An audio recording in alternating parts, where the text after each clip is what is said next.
Hey everybody, what's going on? You're here at the Canary Cry News Talk pre-show, which is about 40 seconds long. Who do we got? Liar Bliss, what's up? Ready or Not over on the YouTube. Datalorian, Denise.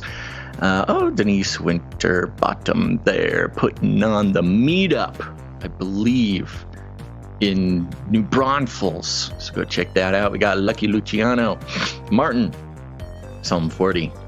Dr. Who done that? Santa Wears Brown. I kind of fear saying that name out loud. It sounds like it'll get me kicked off from something, but thank you very much, Santa, for being here. Over on the Twitch, a good moment to plug the Twitch. Go check out the Twitch, folks. Ever since we got our first channel banned from Twitch, we haven't had the heart or the motivation to get it up and going. But just know, we do have the Twitch, and subscribe to it. And the more subscribers we have there, the more the algorithms will share it with other Twitchers. We used to show up on the front page of the podcast category on Twitch. Man, like every show. And that was cool, but let's see if we can do it again.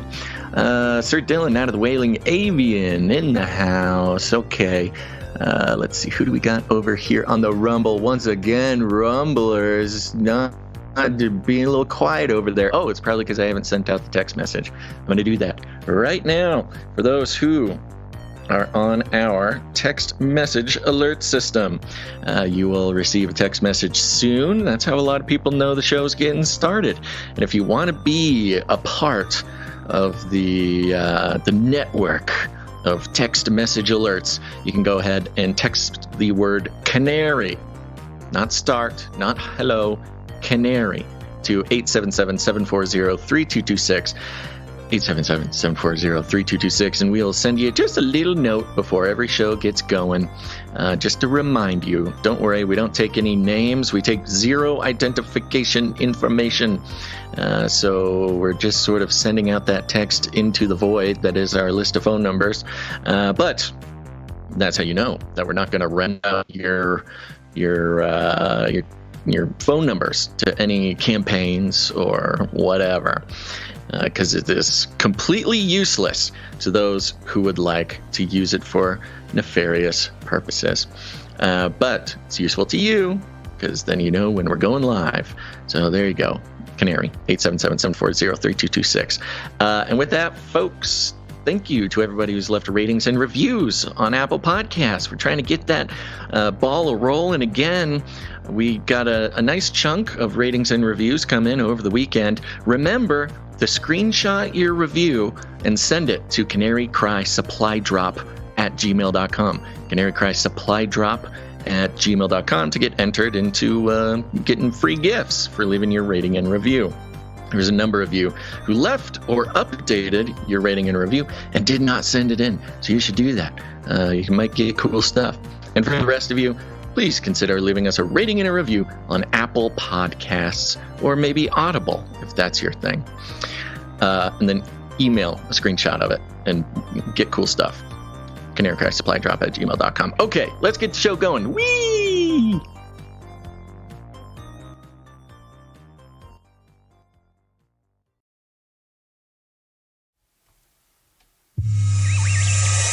The world is getting crazier.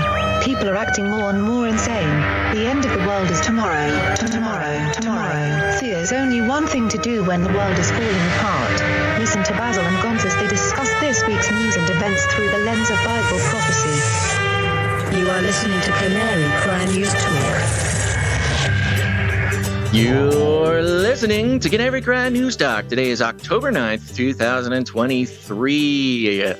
We are live to tape on episode 675, and today, GAZAGEDDON.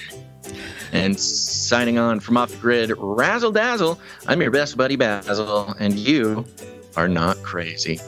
And my name is Gonz, director of the Age of Deceit films, your favorite Asian provocateur for Christ, live to tape from California to bring you the best news, which is the gospel message of Jesus Christ, while reporting the egregious with a well-rounded, biblically grounded take on world events. And my goodness, has there been some world events this weekend? Today's emergent phenomenon, hashtag surprise. It's October. Oh, October surprise. Quite the There October it is, surprise. folks. Yeah. Never fails. October surprise is here. And it's not just on election years, but it's also, this is kind of technically still an election year because of the primaries coming up. And yes, GAZAGEDDON is whispered. Whispering it, yeah. Because like we Joe had whispers stuff, right? You're doing the exactly Joe thing, a professional conversation about whether or not we should name the podcast episode that name. For a couple of reasons. Number one, I fear the Reaper as far as the algorithms and, of course, the corporate censorship that comes on YouTube and other places. Certainly, that is puts us a little bit in peril.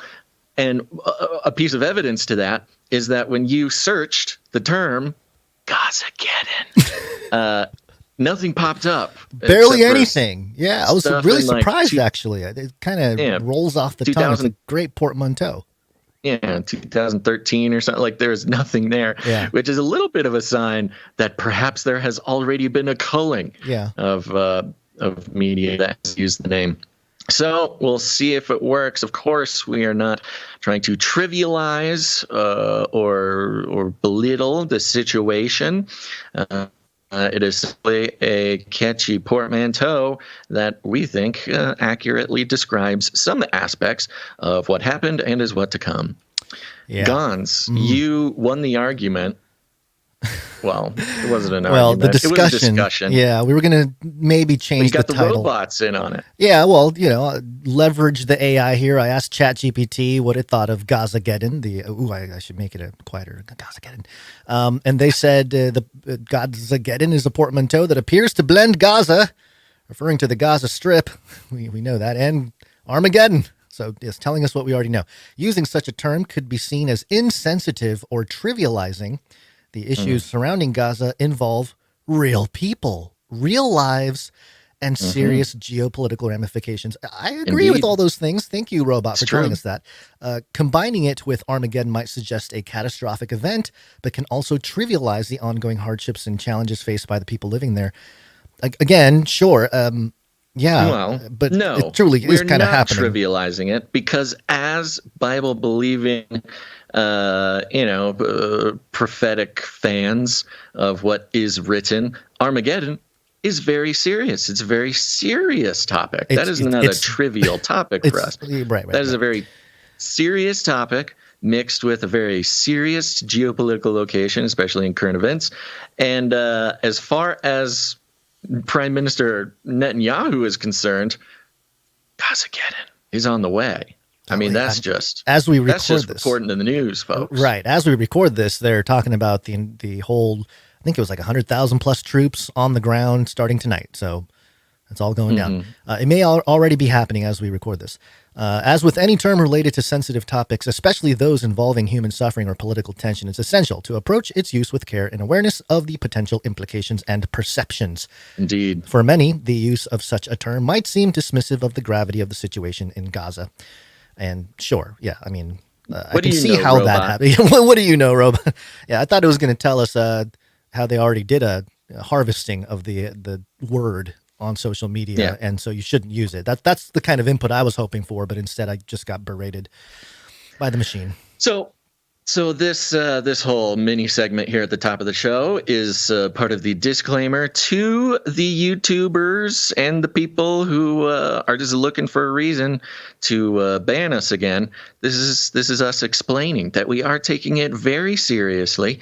GAZAGEDDON, from our worldview and perspective, is a very serious way to communicate the problems going on right now. So any banning of this episode will be considered religious persecution, as well as probably political persecution.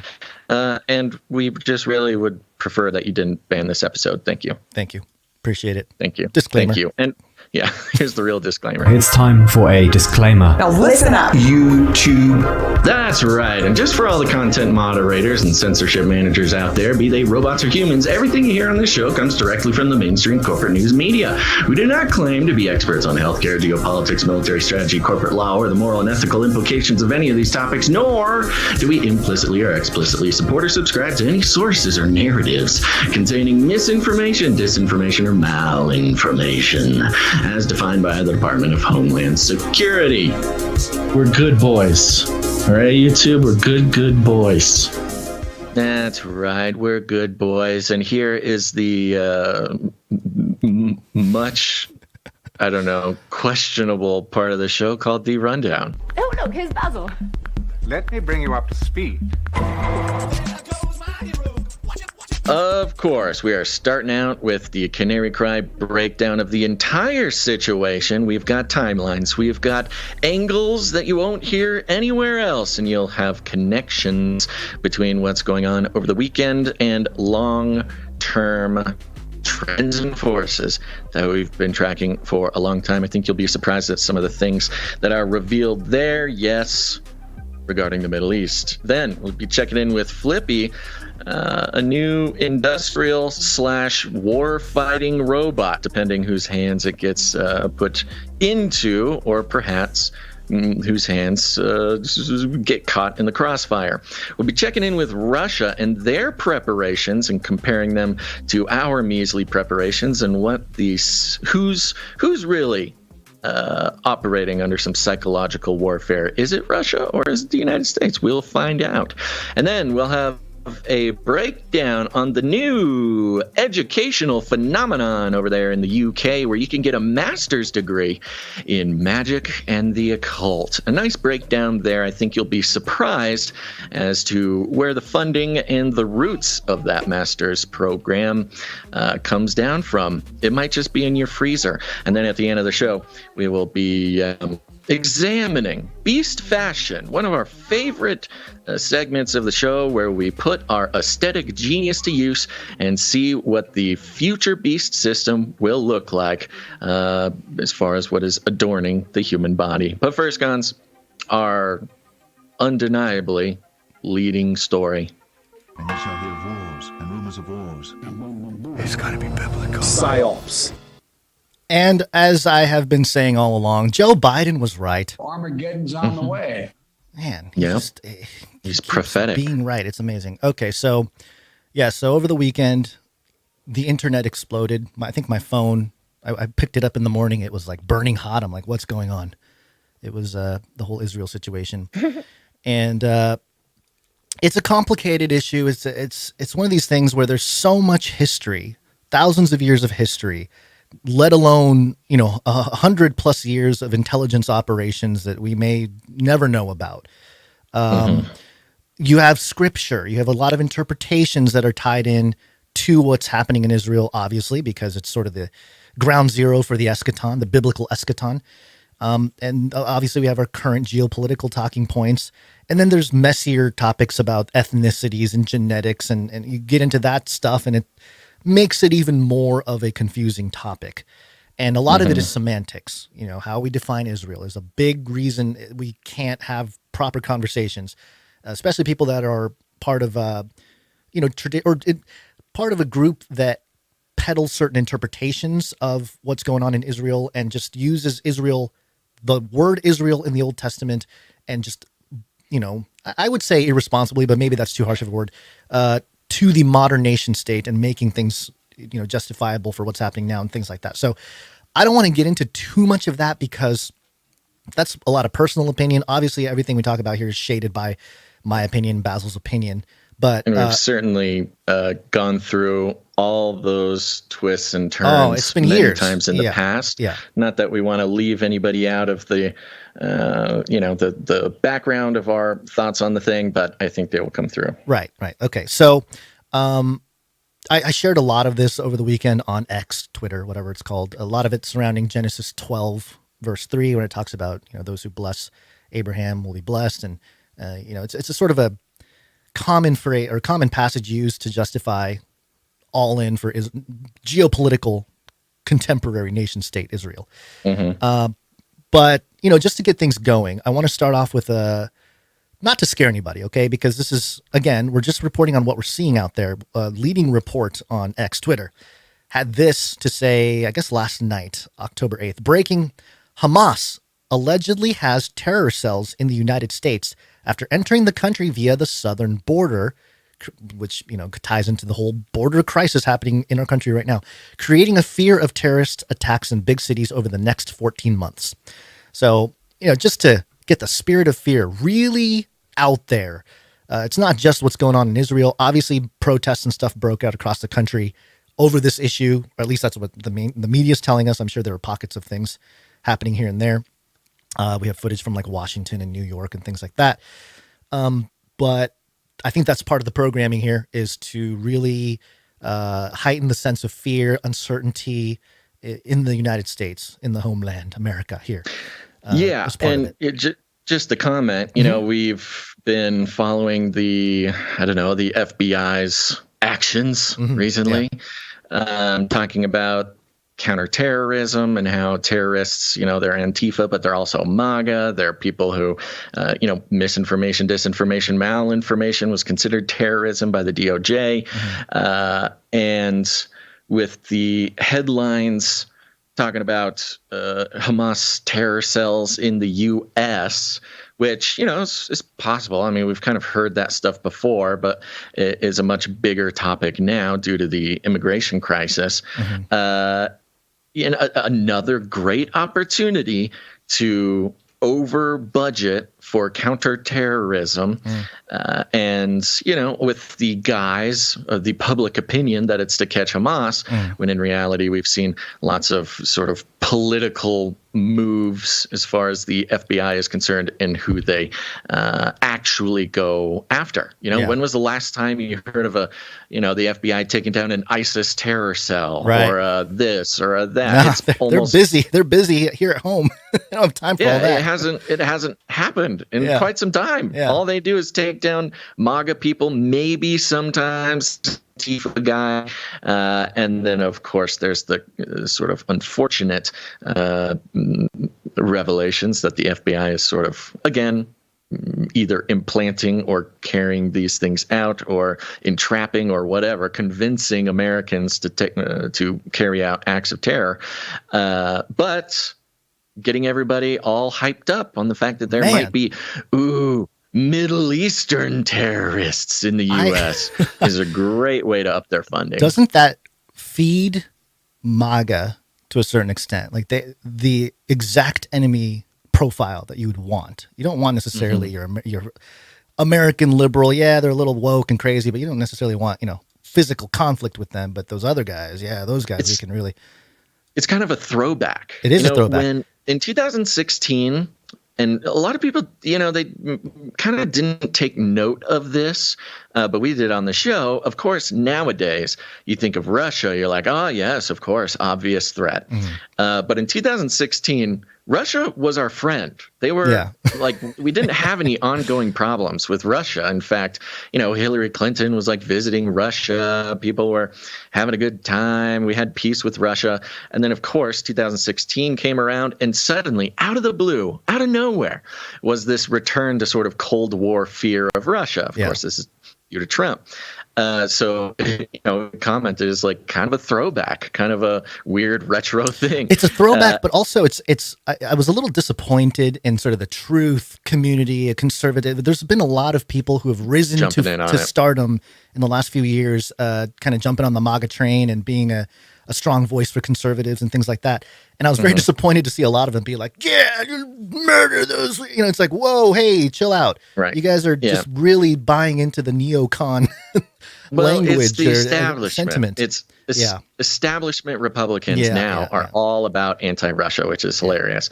But anyways, in a similar fashion, we've got kind of a throwback to 2002 on, now the Middle East terrorists, they're here, they're going to get us.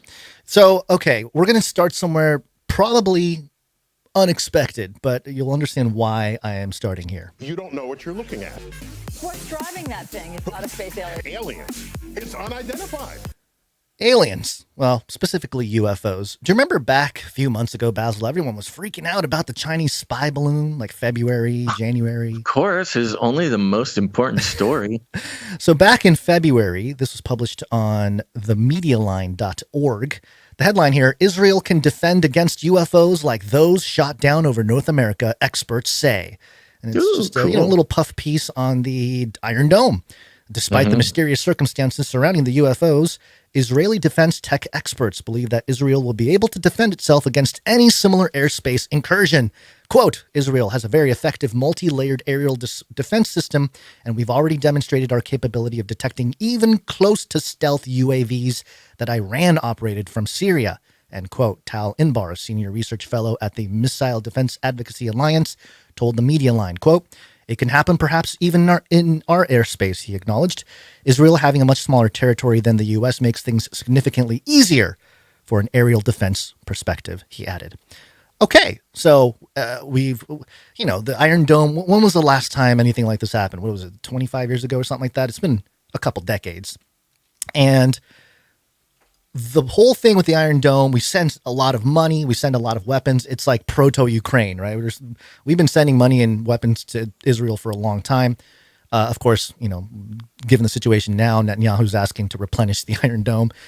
But I don't know. Is it possible that Hamas and Iran can penetrate? So either Hamas and Iran have highly advanced UFOs that not even the Iron Dome can protect from, or the Iron Dome opened the door.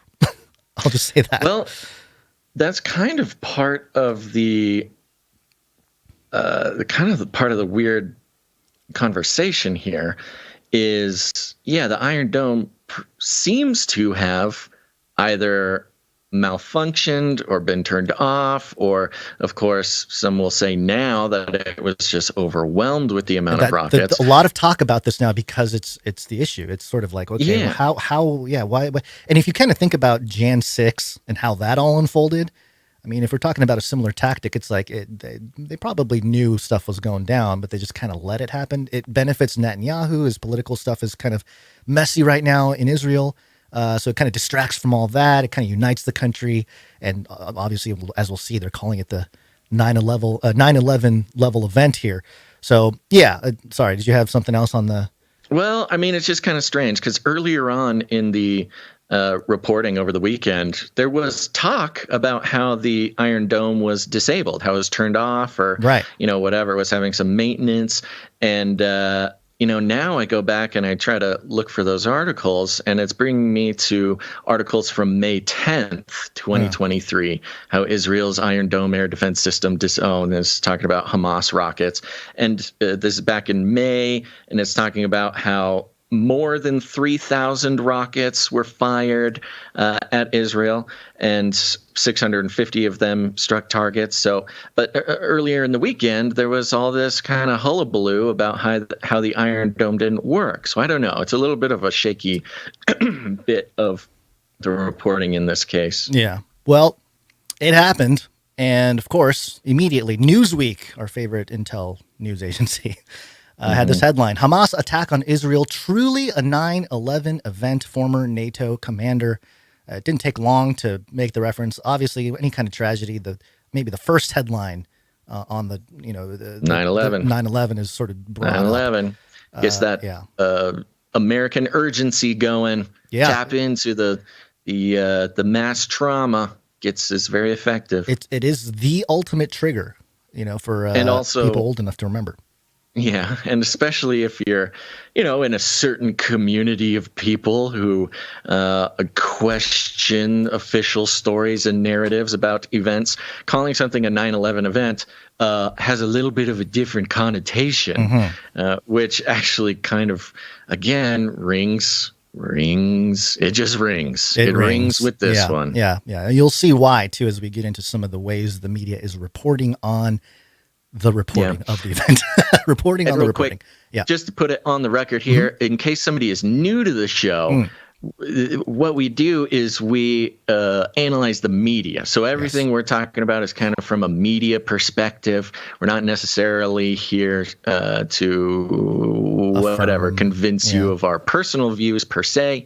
We're just talking about what we see the media saying and doing about this. Right. And the media becoming the mainstream media still being a corporate infrastructure type of thing. But alt media becoming louder and louder, and as part of the conversation of the mainstream media attacking the alt media, which is kind of a circular thing going on there, symbiotic relationship there. It's all part of it. And by the way, in the context of fifth generation warfare, which is, includes the mass psychological warfare, your brain, your opinions, your beliefs are the battlefield of the current ongoing fifth generation war. And so that's why poking at the media, poking and prodding and examining the media is so important. Yeah. And in the Newsweek article here, it just talks about James Stavridis, former high-ranking leader with NATO, compared the recent Hamas attacks to 9/11 with Benjamin Netanyahu saying we are at war, not in operation, not in escalation, a war. So literally wartime. Here we go. World War III. Putting the situation in stark contrast, or at least by his messaging, he's saying this is different from Russia-Ukraine. Because, of course, Russia famously calls it an operation. But also there's an interesting take on, operation. You think of psychological operation, things like that. He's saying, no, this is not an operation. This is the real deal, full-scale war. Right. Hold on one second. Okay, so the number 11, sorry, I'm opening a little bag of snacks from my... Baby snacks. Baby snacks. Okay, so 11 keeps popping up. I'm kind of worried about October 11th based on the number of 11s popping up. Obviously 9/11 and the numbers there. But also, as soon as it happened, Joe Biden made some remarks. And, of course, this is Joe's... a lot of this has to do with Joe. Maybe not directly, but, well, maybe directly, but let's just introduce Joe properly here. Got hairy legs. Got hairy legs. Got hairy legs. Got hairy legs. Hairy COVID. Yep. And again, Armageddon's almost here. Armageddon's on the way. The White House published this statement, remarks by President Biden on the terrorist attacks in Israel. It's kind of a boring, your typical type of thing. I'm just going to go to the very bottom here. And let there be no mistake. The United States stands with the state of Israel, just as we have from the moment the United States became the first nation to recognize Israel 11 minutes after its founding, 75 years ago. Thank you very much. So there's 75th anniversary, so we got to have a war, obviously. Come on. Interesting. Also, dropping in the 11 minutes after its founding. I've heard this before, but kind of unnecessary to bring it up unless you're trying to cast some kind of numerical spell on the public. But there you go. Another 11 reference. Any thoughts on that, or just carry on, Basil? You got nothing? No, that fits. All right, we're going to hear more from Joe here. Let's see. This is coming from the Wall Street Journal. Oh, actually, well, we'll get back to Joe. But the Wall Street Journal, this is an article that got shared around quite a bit. Iran helped plot attack on Israel over several weeks. So the mainstream media in the West here are starting to pick up on stories to explain what happened, right? Because everyone's wondering, what happened? How did this happen? How did the Iron Dome get penetrated? Whatever. Well, apparently, a lot of talk about how Israel is the most sophisticated and saturated surveillance state on the planet. They're on par with like China in their ability for the intelligence apparatus to just peek into anybody's lives at any moment. Of course, Mossad being famous for their effectiveness in intelligence operations. So the fact that something this big was planned and executed without Israeli intelligence knowing about it is it's very hard to believe. Yeah. Similar, again, in the same way that, it turns out U.S. intelligence had lots of information about 9/11, but it still happened. It's a very strange sort of parallel between the two. Yeah. There's not much that we need to necessarily touch on with this particular article, other than to say that the United States officials denied any kind of involvement from Iran. Of course, they're saying, "Oh, we don't know yet," but other other places in the Middle East are like, "Yeah, they were totally planning this for weeks," and they even came up with Hamas themselves thanked Iran for the money and the weapons and the know-how yes, to be able to pull this off. Yeah, we'll get to the money here in a second here. But yeah, the Wall Street Journal trying to explain what's happening. And then also NBC News here. How did Israel and the U.S. miss what Hamas was planning? How did it happen? Just the bullet points here. The surprise attack by Hamas on Israel suggests a massive intelligence failure, as the Israeli government appeared blindsided by the infiltration of Hamas fighters across the southern border and the launch of thousands of rockets. Yeah, I don't think so. No. Massive intelligence failure? Okay. The Hamas assault by air, land, and sea also raised questions as to why U.S. intelligence agencies apparently did not see it coming, experts and former intelligence officials said. So it's not just Israel's intelligence. We're pretty snug with Israel. How come nobody in the U.S. intelligence saw this coming? Daddy, why So you snack? No. Oh, yeah. Got babies with snacks. Yeah, I know. Simpler life. And then lastly, U.S. officials said that if the Israelis knew an attack was imminent, they did not share it with Washington. So Right. little rift there maybe, or trying to create some kind of rift between the two nations. Could be, with all the reshuffling and the Great Reset and all that kind of stuff. But there you go. There's a lot of mainstream, I don't know, little shallow explanations. It's sort of like saying, well, we don't know. We're not sure, but it definitely happened. It was like, oh, okay. So that's something to point out. Now, part of analyzing this for me has been the narrative crafting. Of course, I'm over there on X, and I shared a tweet, X, whatever, a post, just screenshots of my timeline, the stuff that was appearing on my timeline. And just some examples here. You have Terrence K. Williams, a pretty popular conservative type of guy, African-American, says, warning, graphic content. Israel is under attack. Palestinians parading around the body of a young Israeli woman. Joe Biden just gave him $6 billion. We'll get to that. Pray for Israel. And so there's a lot of pro-Israel stuff that obviously you're going to see that quite a bit, especially, if you're a Christian, you're probably going to see this type of thing in the timeline. However, I also saw some other things here. You have Megatron Ron, pretty credible, said, breaking, the Israeli army began mass killing civilians in the Gaza Strip with missiles. And entire residential buildings are razed to the ground. There are hundreds of dead under the rubble. So as I went along here, I noticed that there are very much pro-Palestinian sympathetic type of posts. You have another one from Shulaiman Ahmed, breaking, Palestinian journalist assassinated by Israeli forces. Casualty update, 161 people were killed and 931 injured as a result of Israeli strike on the Gaza Strip, according to the Palestinian Health Ministry.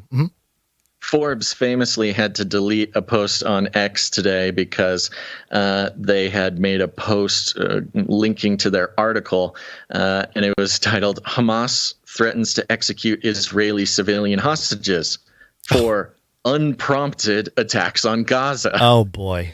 So oh, my gosh. They say right there, Hamas has Israeli civilian hostages, but the attacks on Gaza are unprompted. Right. Does that sound familiar to anybody? An unprovoked war anywhere else in the world? Yeah. I mean, it's beautiful how these, PSYOP headlines come out pretty reliably. To this sort of ridiculous, so objectively offensive and just erroneous headlines, but it sinks in. And I guess Forbes got enough heat that people that they took it down. Well, in the context of fifth generation warfare, yes, the kinetic battles taking place in Israel is one thing. The internet idea war happening right now is a completely different monster. We are in the thick of it here. So that's kind of the perspective we want to share is, hey, let's look at what's happening and not try to just jump into a side, because that's what they want us to do. They want us to take a side on the issue. And, you and I, Basil, we're kind of contrarians and we're really stubborn. So it's a little harder for us to start peddling narratives. But to that effect, another angle to this, the warfare taking place. Yeah, buddy. Oh, thank you. Appreciate the trash, bud. is again, sort of the internet censorship type of thing going on, because this is a really, the topic of Israel, Jews, very, and I feel like the ADA stuff or ADL stuff with Elon that happened a couple weeks ago was all a setup leading up to this event. Don't you think? Timing is pretty The timing incredible. is just unreal. So we have here from Wired.com, the Israel-Hamas war is drowning X in disinformation. It's drowning X in disinformation. In the wake of Hamas's deadly attacks on Israel this weekend, and the Israeli ministry's response, journalists, researchers, open source intelligence experts, and fact checkers rushed to verify the deluge of raw video footage and images being shared online by people on the ground. But users of X, formerly Twitter, seeking information on the conflict, faced a flood of disinformation. And they get into sort of the details here. I got one quote or one segment of the article. Rather than being shown verified and fact-checked information, X users were presented with video game footage passed off as footage of a Hamas attack, which leads me to believe is kind of done in tongue-in-cheek, but, mainstream media is not going to get the joke. And images of fireworks celebrations in Algeria presented as Israeli strikes on Hamas. There were faked pictures of soccer superstar Ronaldo holding a Palestinian flag, while a 3-year-old video from the Syrian civil war repurposed to look like it was taken this weekend. So this happens at almost every conflict. And I feel like this is just a heightened version of it. And then they mention at War Monitors that allegedly Elon, he tweeted this out or X'd it, posted, whatever. I hate that. For the following the war in real time, at War Monitors and at Scent Defender are good, Musk wrote in a post to his 150 million followers on Sunday. Both the accounts Musk referenced are well-known spreaders of disinformation. And then they give a couple examples here about the explosion outside the White House that plummeted markets a few months ago. Do you remember that one, Basil? Mm-hmm. And then also I guess one of them said that was praising Kanye West when he called out the Zionists. So, anti-Semitic people. So, again, this is sort of Elon's role almost to be bridging the alt world with the mainstream media, but, obviously making it hostile so that it's clickable. And because if you want people to click on something like this, your typical Wired person may not necessarily click on that, but your alt person that's on X, that's an Elon supporter, they would click on that. They're like, what? There's no disinformation on X or Twitter or whatever. So I just want to point out the other vectors of the psychological and spiritual warfare going on here. So this being one of them is sort of the way the public itself is being scrutinized for the information that's being shared. And there are tons of wrong information being shared and pretty gruesome footage of things. And I think it's important for us to say that, hey, if you see something and it triggers you, like it's supposed to create an emotional response. Like really gruesome images are supposed to do that. So just take a step back and just realize what may be taking place before you reshare it or, you jump onto the narrative and start yelling at people about it. And it's a classic strategy, and it's worth pointing out again that notice how the media so the media puts out headlines on headlines on headlines, and of course meant to trigger whoever their demographic is. But then any misinformation or any unverified information or anything like that, or even the perception of anything such, gets turned on the people. So the people become victimized by the mainstream media ecosphere.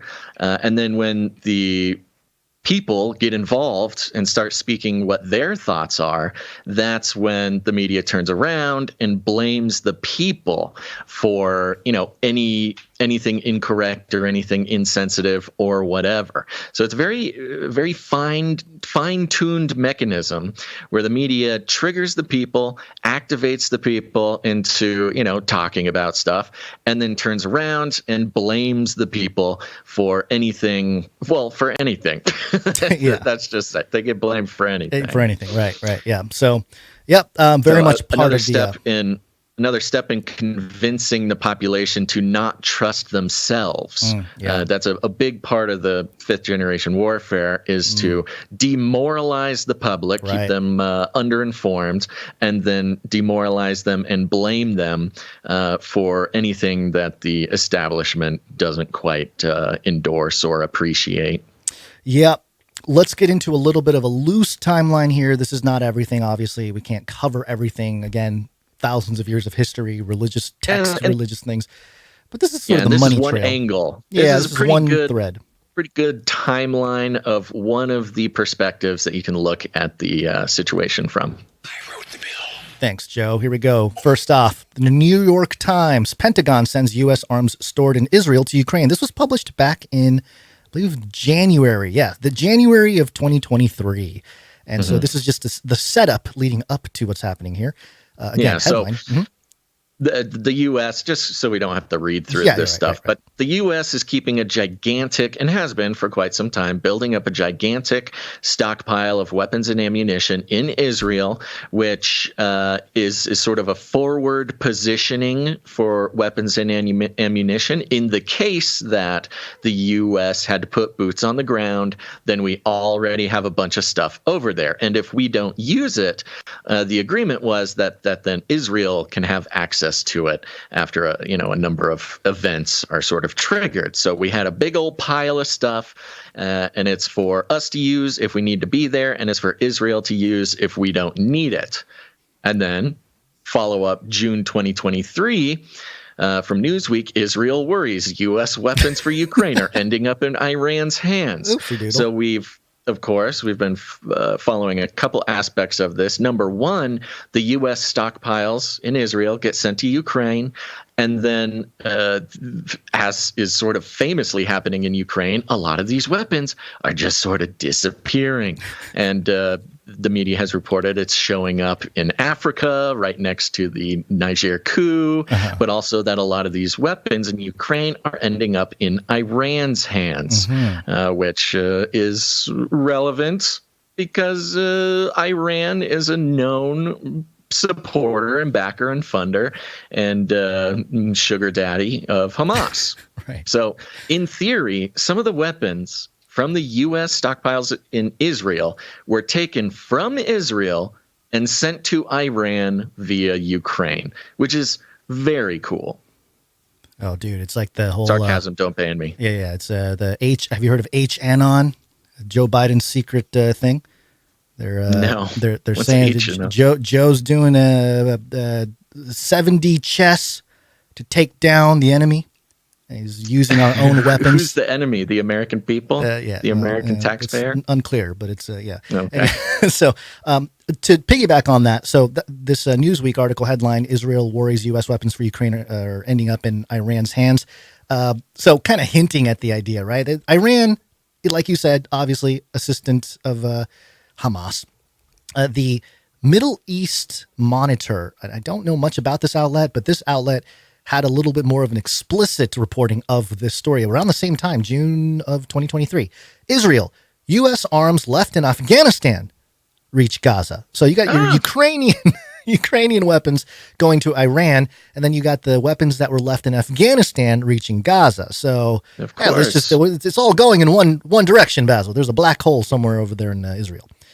And arguably, of course, Biden being the one who decided to leave something like $80 billion worth of weapons on the ground in Afghanistan when we pulled out. Yeah. And, the obvious result of that was that those weapons are going to fall into the hands of terrorists. And the response to that was, no, they'll go to the Taliban. The government of Afghanistan, former terrorists in the early aughts era, but sure, fine. Sure. But of course, they made their way towards Gaza. Mm-hmm. And then September 11th of 2023, just a few weeks ago, CBS News reported, U.S. clears way for release of $6 billion in frozen Iranian funds as part of prisoner swap deal. Yes. Joe put together a swap deal. I don't think we reported on this on the show, but yeah, obviously it was out there. The Biden administration has cleared a way for the eventual release of 5 American citizens detained in Iran by issuing a waiver for international banks to transfer $6 billion in frozen Iranian money from South Korea to Qatar without fear of U.S. sanctions. In addition, as part of the deal, the administration has agreed to release 5 Iranian citizens held in the United States. So Joe making deals back then, releasing $6 billion to Iran, back then, which 3 weeks ago. Yeah, 3 weeks ago. Oh, I guess. Yeah, and September, this is the funny part, because this is the one that everybody's talking about. X or Twitter or whatever, social media is flooded with angry conservatives talking about how Joe Biden just sent $6 billion to Iran. And, again, Hamas thanking Iran for all the money and all the weapons and stuff like that. Surely the $6 billion at least is not good optics, but there is, some of the pushback from the White House administration basically sums up with, no, none of that $6 billion went to Hamas. And even if that is true, even if it is true that $6 billion, none of that made it to Hamas via Iran, there is still the weapons we left in Afghanistan going to Hamas. There's still weapons that we took from Israel, sent to Ukraine, that made it back to Gaza. There's still that. So even if the $6 billion had nothing to do with it, which I think there is a chance that might be a little bit part of the PSYOP, in that conservatives can say, oh, the $6 billion went there, and then somehow Biden proves that that's not the case. Kind of a pre-bunking or a debunking. Right, there. The pre-bunk. Yeah, there it is. Yeah, you don't actually need that $6 billion going to Iran to pay for this, because we already made available our weapons through Ukraine and through the Afghanistan pullout. So don't be, if it ever comes out that verifiable proof, the $6 billion that Biden gave didn't help Hamas, it doesn't matter. It's because we already sent innumerable weapons through Afghanistan and Ukraine. Yeah. Anyways, well, that's a good little sneaky little thing to catch there. The pre-bunking stuff is great. That's a good one, because I can see that happening. That a conservative talking point is squashed by some kind of data, and then the conservatives scramble, but in reality the weapons are already there. Okay, so yes, there's a $6 billion to Iran thing from Joe. There's also, back to MiddleEastMonitor.com here, published on August 5th, the U.S. Department says it wants to see $75 million in food aid for Palestinian refugees freed up. So, yes, and that's basically what it is. $75 million for, Palestinian refugees. Great. Fantastic. Not to be confused with the $75 million that Biden quietly sent Palestinians back at the beginning of his presidency in March of 2021 to help regain trust after Trump. So, $75 million seems to be the chunk of change that gets moved around to these folks here. And then the big one, I think this is part of, again, the multi-layered PSYOP here. This is the NBC News. Sorry to interrupt. Yeah. 75th anniversary of Israel, $75 million to Palestine. I knew it. There you go. Episode 675. Oh, brain explodes. Whoa. Yeah. Okay. Where was I? Yes. Here we go. NBCnews.com. Verified accounts spread fake news release about Biden $8 billion aid package to Israel. Now, I didn't hear anything about $8 billion nothing on my timeline until NBC News brought it up. So I don't know who was peddling this or what, but apparently a little straw man pre-bunking maybe. Yeah, exactly. The fake document appears to be an edited version of President Joe Biden's July memo announcing $400 million in aid to Ukraine. So somebody just edited an old document and called it true, and then people shared it. Several of the posts on X now have community notes attached to them clarifying that the document is fake, but many more posts that are still up have no such clarification. Under Elon Musk's ownership, Twitter has scaled back its operation.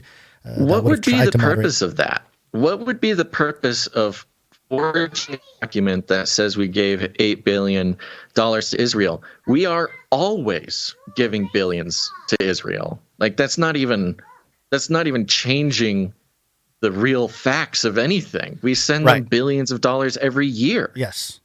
Yeah. And that's part of the interesting thing. There's no motive. I know. And it's funny because the actual amount that we send Israel, at least for 2023, I believe is $3.8 million. That was mentioned in this article from the New York Times. Biden says military assistance is on its way to Israel.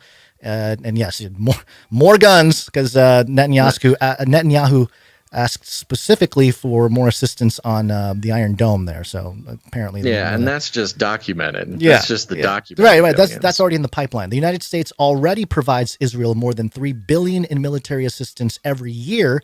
And Mr. Blinken, that's Abe Lincoln, we live in a crazy simulation. Abe Lincoln said that much of the equipment from the funding is already, quote, in the pipeline to be sent to Israel. There are also 6 pre-positioned stockpiles of American ammunition and arms in location throughout Israel, according to military officials, that are designated for use by Israel in case of an emergency or for a military operation in the area by the United States.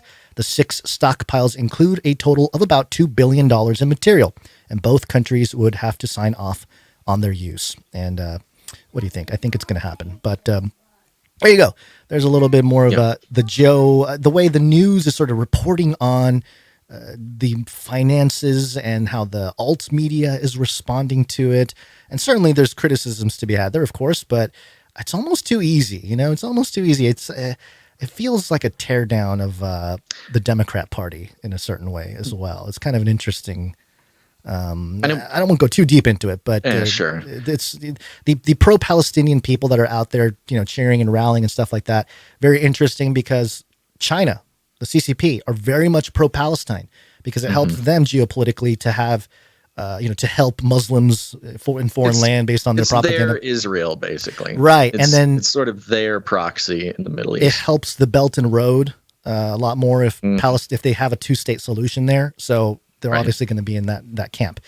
Real quick, just to mention, we've been talking a lot about the money, where things are going through, the weapons, the blah, blah, blah, blah, blah. And, I have yet to see anybody or hear anybody put together this timeline of the resources that we have here. Yeah. And the reason we thought it was so important is because the masses have been victim to this idea that whenever something happens in Israel, the only way to respond is to talk about who's at fault. Well, I'm pro-Palestine. Well, I'm pro-Israel. Well, I don't condone the actions, but I think Israel has a right to defend itself. Well, you're stupid. Queers for Palestine. We're, this whole thing. Yeah. And, it's, again, very well executed PSYOP, because if everyone feels compelled, it's almost like an impulse, like they can't help themselves to take a side, but also kind of come off as moderate, but also, it's just discussing, is this okay? It's mostly in the context of, is it okay that Israel's responding? That's almost entirely what the conversation boils down to. When it's so boring. It's the same conversation that goes on every single time. It's literally where the conversation devolves to every single time something happens over there. And that's a little clue that the people are not actually in control of their own conversation. This is, used to distract. It's used to what's the word? I don't know. Just make people look over here. It's kind of a magic misdirection. Trick. Yeah, misdirection. Thank you. If you're always watching the magician's left hand, you'll never see what's happening in the right hand. Right. And so I think compiling this timeline, going back from all the way from the pullout of Afghanistan, the money we've sent, the this, the that, the Ukrainian aid, the Israeli aid, all of it. That's actually what you see happening in the right hand as we're busy looking at the left hand. So we hope it gives a little bit of a perspective that, even if they're talking about the $6 billion Biden gave to Iran, still that's kind of missing the point. But people will talk about that $6 billion and think that they are, they're hitting a real strong point to tear down the Democrat Party or whatever. Yeah. And again, I mentioned at the top, but kind of disappointed in some of the conservative talking heads. I didn't have necessarily any strong feelings about the people I'll mention here before, but it just hit my timeline, and I was kind of like, whoa, this is a little out of left field as far as I can tell. One of them being Dave Rubin. I think he's a gay conservative, and he moved to Florida. He's like a full-on DeSantis guy. He's like basically campaigning for DeSantis over there. And he shared a really graphic image of some, horrific stuff going on. And he said, "You cannot negotiate with these monsters." By the way, we'll touch on monsters again in a little bit in this segment as well. And also Dave Rubin again, when Israel bombs the F out of Gaza, which it should for however long it takes, remember that Egypt, which shares a border with Gaza, won't let one Palestinian in. Actually, they've bombed the border and flooded tunnels to keep their Palestinian brothers out. So again, just very kind of bloodthirsty. It's kind of weird, kind of crazy. I thought he was more of a conservative guy, but yeah, I guess not. He's just a warmongering guy. Another one that was a little disappointing, and maybe not to some people. This part right here might upset you if you're if you're like a Republican and you're really into some of these people. Dr. Jordan Peterson really coming after the protesters that were in New York, the pro-Palestinian protesters, which again, very interesting group, but just going after him, calling it, if you're part of AOC, you're a useful idiot. That's exactly his words right there. This is on you, AOC, and your useful idiot compatriots. Talking about the rally there, the Hamas celebration in New York. And I think this is part of that PSYOP, because if you don't support Israel, like if you don't come out and say, I support geopolitical Israel for like leveling Gaza or whatever, then all of a sudden you are an AOC leftist Democrat, whatever, like a woke person that doesn't get it. And I don't think that's true. There's a lot more nuance than that, but that's sort of the right-left paradigm, divide and conquer at work, So I don't know.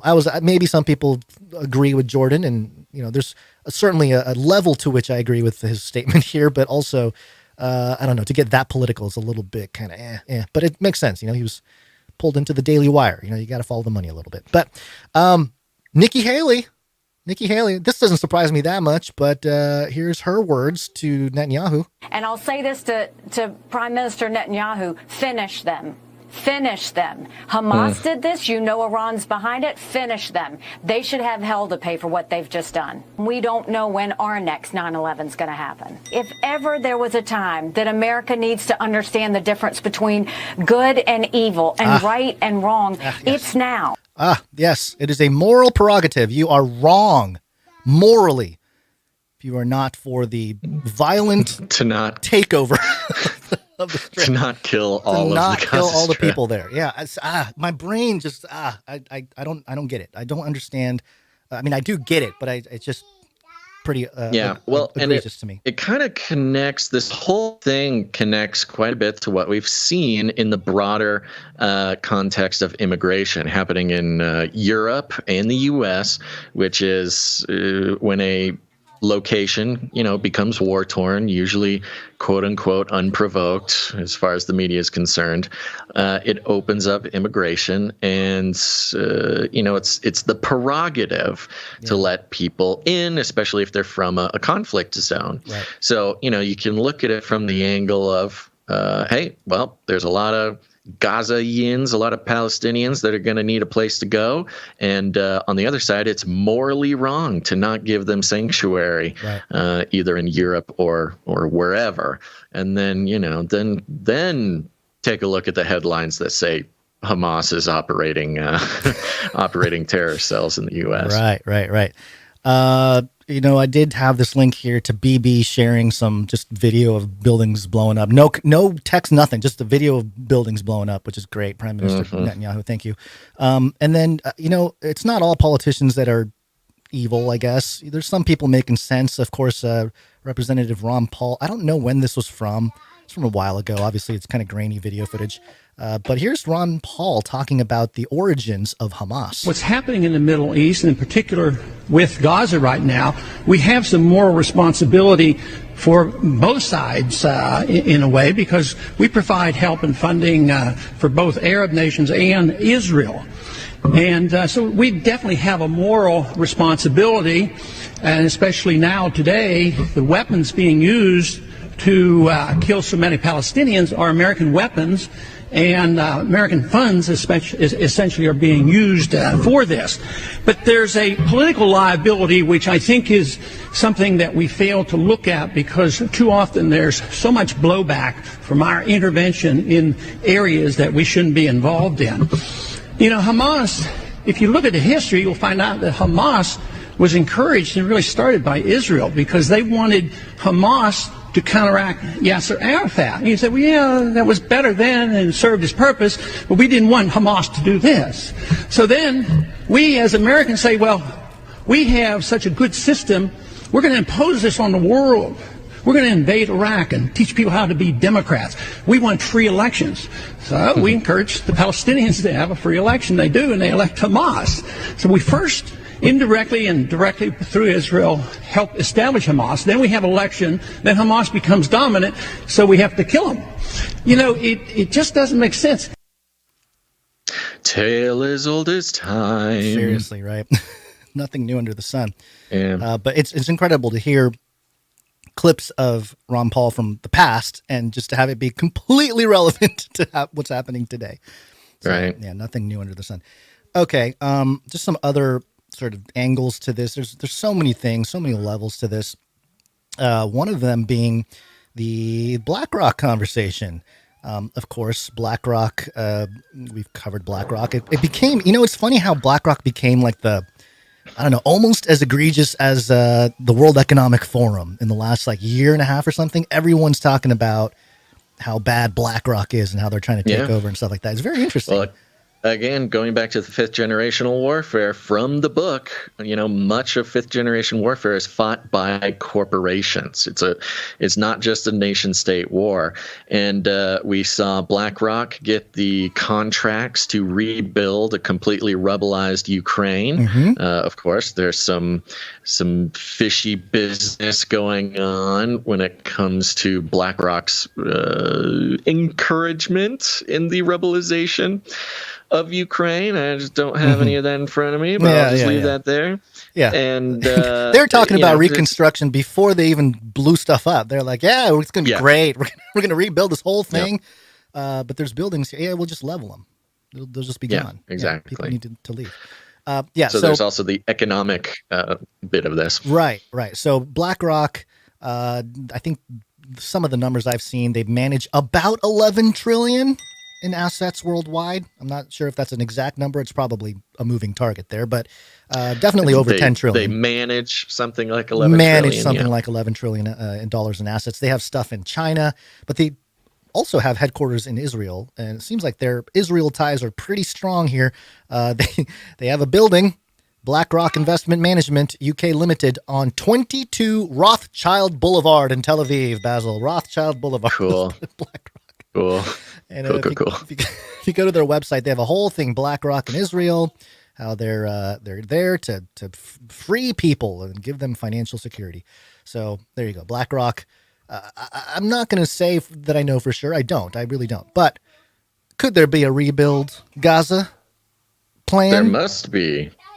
There must be a rebuild because, you know, once Bibi Netanyahu levels the place, they are going to want the land. They're going to settle it. They're going to want to, you know, rebuild in the vision of Israel instead of Palestine. I mean, it's pretty cut and dry. Pretty cut and dry, yeah. And they have a lot of reason to continue to expand within Israel there. So, yeah. So there's just another level and angle. I haven't seen anybody really pick up on the BlackRock thing here, but. Yeah, maybe we're just too early on that part of the conversation. Real quick, I want to call a quick audible and bring this headline from timesofisrael.com, which is, I don't, off the top of my head, know the funding or the ownership of that.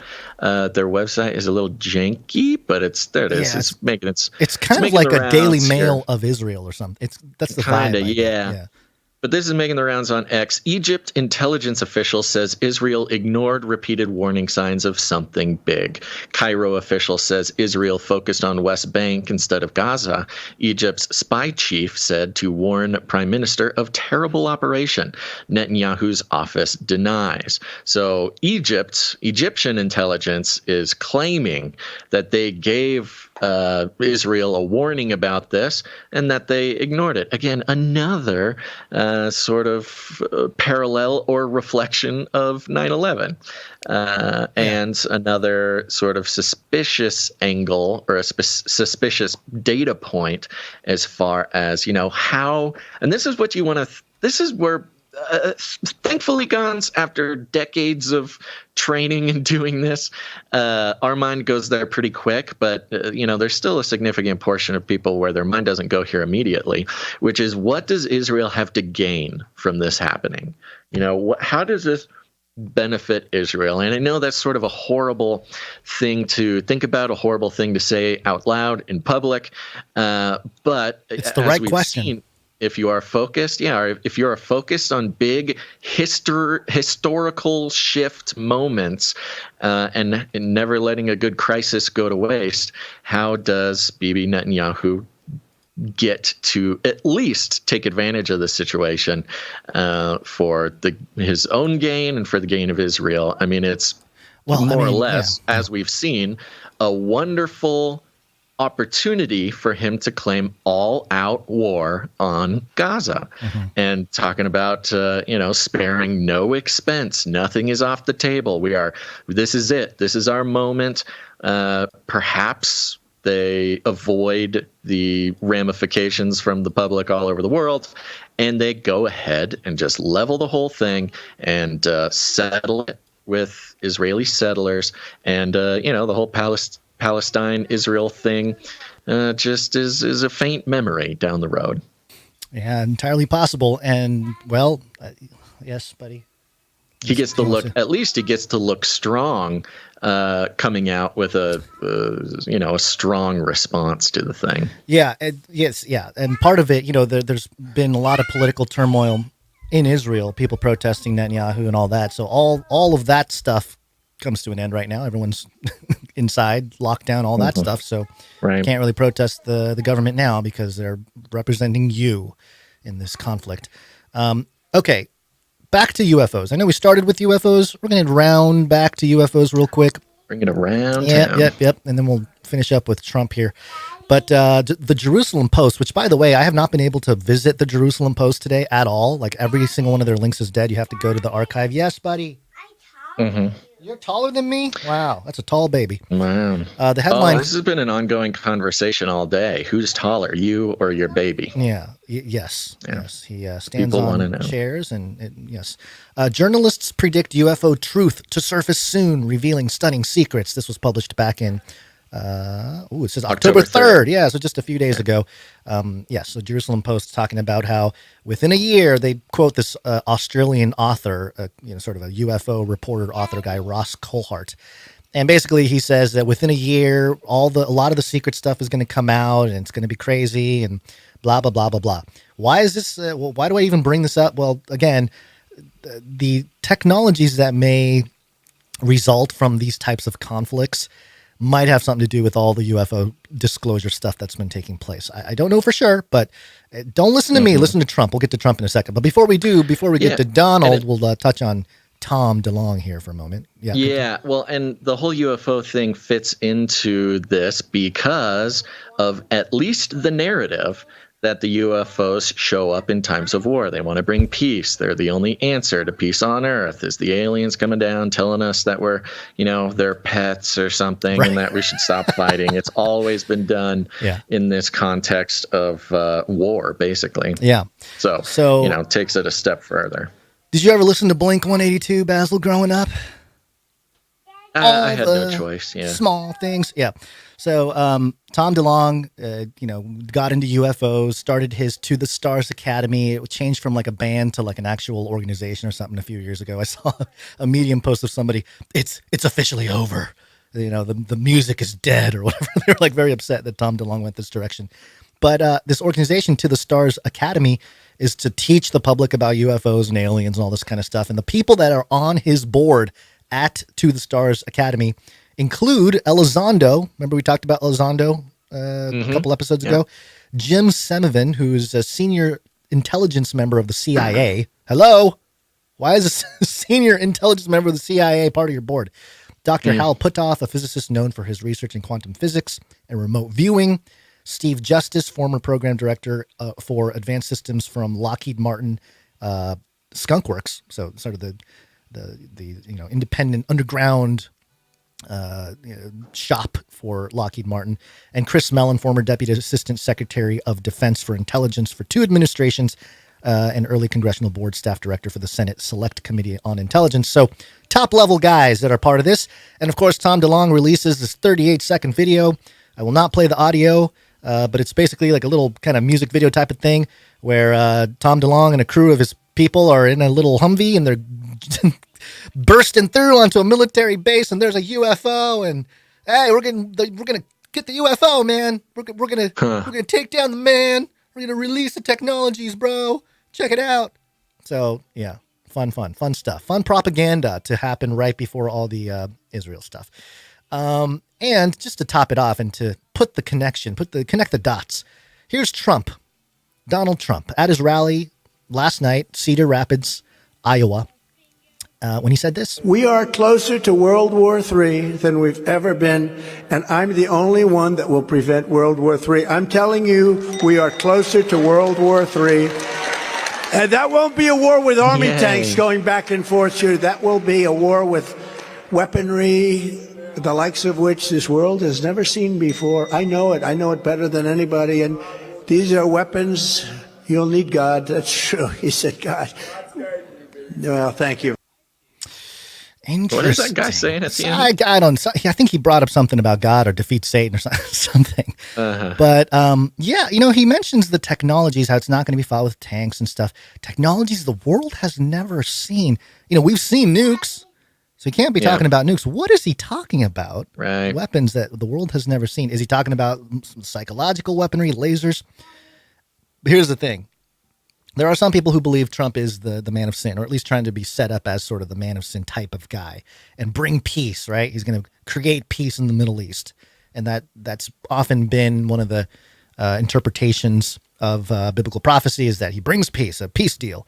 It's not exactly that, but in my opinion, it's not precisely that. But, it's enough of a cultural reference so people know what I'm talking about. Which is funny because there's...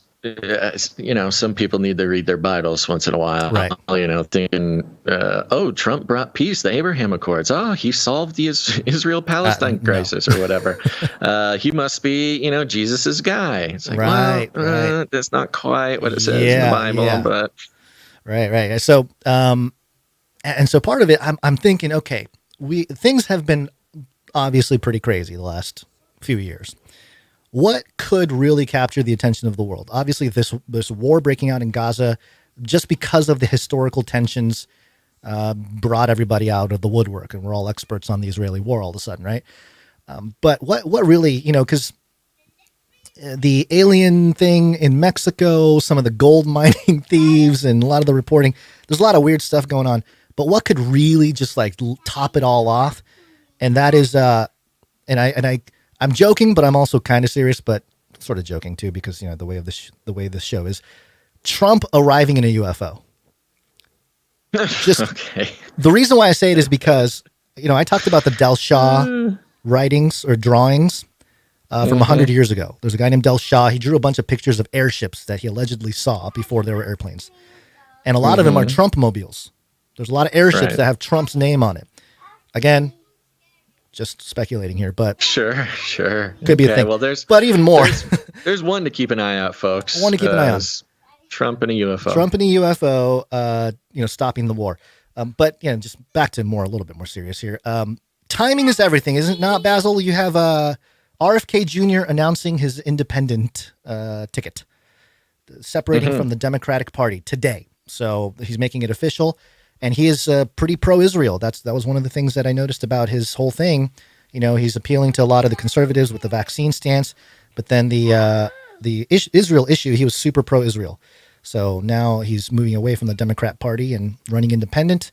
And I'm just wondering if that is a setup for a VP run, perhaps, with Trump. Yeah. Good. One step closer, one step away from Democrats, one step closer to the right, opening him up to the possibility of a Trump and thing. With Trump's rhetoric now, it feels like the Republican Party are splitting, between, don't press these buttons. Uh-oh, he's going to press the jingle board.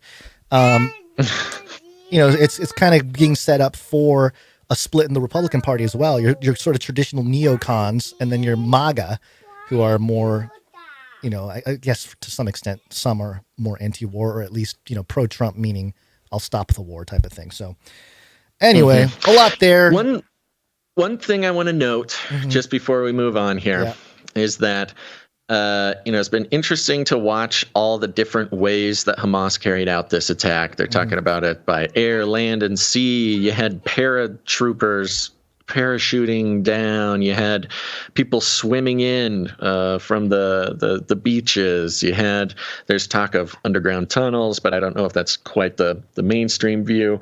But then bulldozing the border walls and running over the walls. Of course, there's the horrific music festival. There's a music festival for Eternal Peace or whatever that at least 200 people got killed. That is, I mean, they're calling it sort of a full spectrum war here, a big plan. That's what's so impressive about it.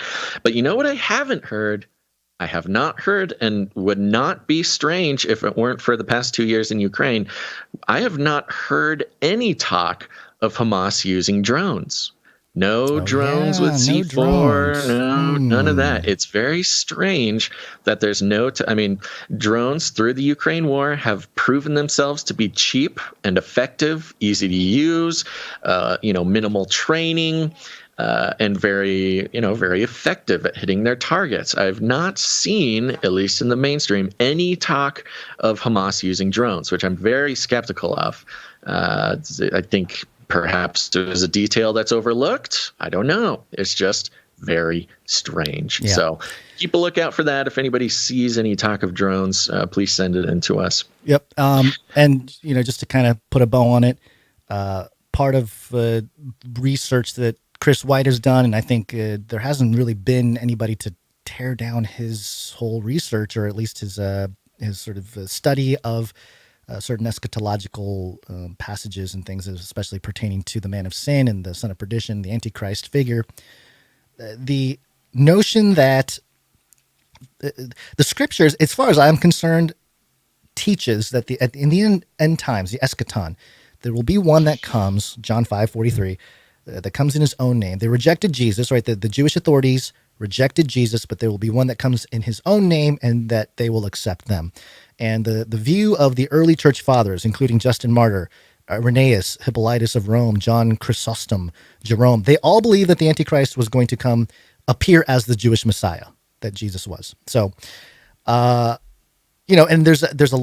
with Chris Wright's research, he did a lot of investigating into the Jewish eschatology and how they're expecting a Messiah ben David who does military conquering of the enemies of Israel.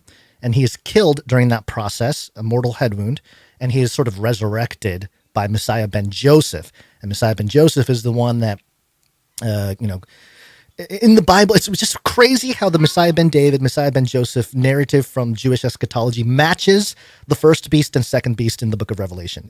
I don't know why. I'm not saying that, whatever, but that's just how things worked out.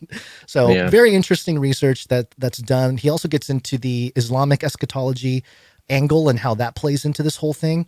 But it's just a very fascinating study if you want to get into where sort of things may be headed and what to look for, really. To really know it's the end, this is the type of stuff you want to study, what the word says, so that, you're not just carried off into, it's Psalm 83 wars. Everyone's waiting for that next war, that next thing, but let's just slow down a little bit. Let's slow down. Let's pray for the people. I don't think it's morally apprehensible or whatever to say, hey, we're praying for the safety of all people there. It doesn't matter which side of the border you're on. It's like, hey, you're stuck in this conflict that they weren't really responsible for necessarily. I mean, they may be carrying out some things at this point, those who are radicalized, but in general, they're your common citizen. Pray for their safety, and that's all we can do other than sort of your internet fifth generation warfare type stuff. Yeah. Unless you're actually trying to be boots on the ground there and do things that way, which I think would be incredibly difficult at this point in time. But there you go. I hope this provides a little bit of an overview, a perspective, and a kind of a full download of what happened and how to approach it. Not that we're correct on everything. That's not the point. The point is just to exemplify. It's not about us at all. That's what the media is saying. Yeah. Yeah. At least, at the very least, the point of this part of the show here was to broaden the perspective. It's easy to get tunnel vision, get caught in the conversations, go back to the old conversations like a dog to their vomit, talking about who's right, who's justified, who's not, etc. But if you broaden your view past that tunnel vision that they want you to be stuck in, there's a much bigger thing happening. And I do need to offer a retraction. I'm looking now. This morning, there's tons and tons of articles coming out about drone usage there you go. in the thing. Yeah, there you go. I was looking for it all weekend, waiting for it to pop up, talk about the drones, and apparently they started popping up this morning when I was sleeping. Well, they knew that you were looking for it, and they just kept it from you. Yeah, they waited till you fell asleep. Algos protecting me. Yeah. All right, Gons. Well, believe it or not, it is Monday. Gary, what day is it? Monday. Monday. Sounds like somebody's got a case of the Mondays. Gary, what day is it? Monday. That's right. It is Monday, folks, and we are back. And man, that might have been the longest opening segment this podcast has ever experienced. So, is there anything that you need to report on in Gon's world, Gons? Not anything in particular. There is I did want to play.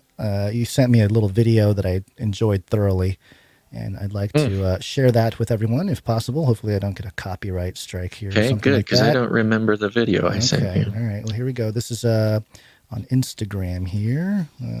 Let's see if I can get this to work. Come on, play. He will try to say that Jesus is not Lord. Oh, yeah. He's not nice. He'll behead you if you follow Jesus' word. Antichrist, he's not nice. Take his mark, you'll pay the price.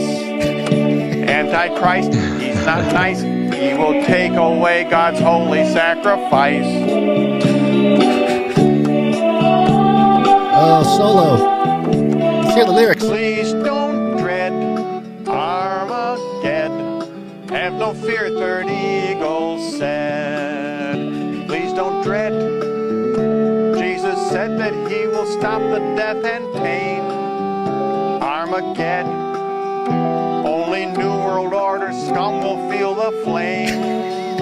Please don't dread Armageddon. Antichrist is such a liar. Please don't dread Armageddon. If you take his mark, you'll join him in the fire. I think we need to cover the song and make it a legit thing. It's right up our alley. This is fun. I've been seeing this guy pop up all over. Gen Z loves him and hates him. The Gen Z sort of areas of TikTok. They are obsessed with this guy for obvious reasons. Very talented. His name's Third Eagle. I'm sure his ministry is doing great. He's gotten unimaginable coverage on Gen Z TikTok. Of course, there's lots of people sharing it because in the words of the Gen Z, it's cringy. But, you know, he's doing the Lord's work over there. Cringe is hip. This breaks a lot of the, I'm sure, the discussions within the ivory towers of evangelicalism on how to reach Gen Z. They bring this tape across the table and they're like, what? I don't understand. And it's like, exactly. Yeah. Exactly the point. Yeah. You know, having, I don't know, at least sort of worming its way into the Gen Z sort of zeitgeist there. Yeah. I'm trying to find like his website or anything, and I cannot find it. You think he has a website? You think it might just be a YouTube channel or YouTube something. channel or a blog talk radio channel? Yeah, Podbean. MySpace. We should get him on the show. We should. Some live music. Yeah, do a live jam. Show. He can come up with some verses. He can play at the live shows. You know, oh, he's like the in between interstitial live interstitials or something. Okay, you know, I had some stuff, but I'm not going to do it. Here's a quick emu update. I'm pretty sure the CIA has trained crows to come PSYOP the emus, because this morning I was putting on my shirt, getting ready to go to the show, and I look out the window, and the female emu is doing the crazy dance. Have you ever seen the emu crazy dance? Just Google it. Okay. It's very entertaining. These emus, they are very playful. They jump, they spin around, they kick in the air. They have this dance that is hilarious to watch. And usually, you know, they need a reason to do the dance. They just don't do it alone. So, you know, you can kind of train them to do it on command. And I look out the window, and the female emu is going absolutely bonkers, doing this thing alone in her pen. I had to separate them. And I'm like, what in the world is she so excited about? And then I see a crow that is just sitting on top of the fence, just squawking at my emu. I feel some sort of psychological operation where these crows, they're coming, they're spreading mis and dis and malinformation. They're getting them all hyped up, trying to, stoke some sort of emu rebellion for the purposes of the crow intelligence agencies, the CIA. So I'll keep you all posted on that. But if you see any other crows sort of preaching on the sidewalk or on the town square, keep an eye on them. I think this could be part of a sort of broader psychological operation. Sure. Yeah.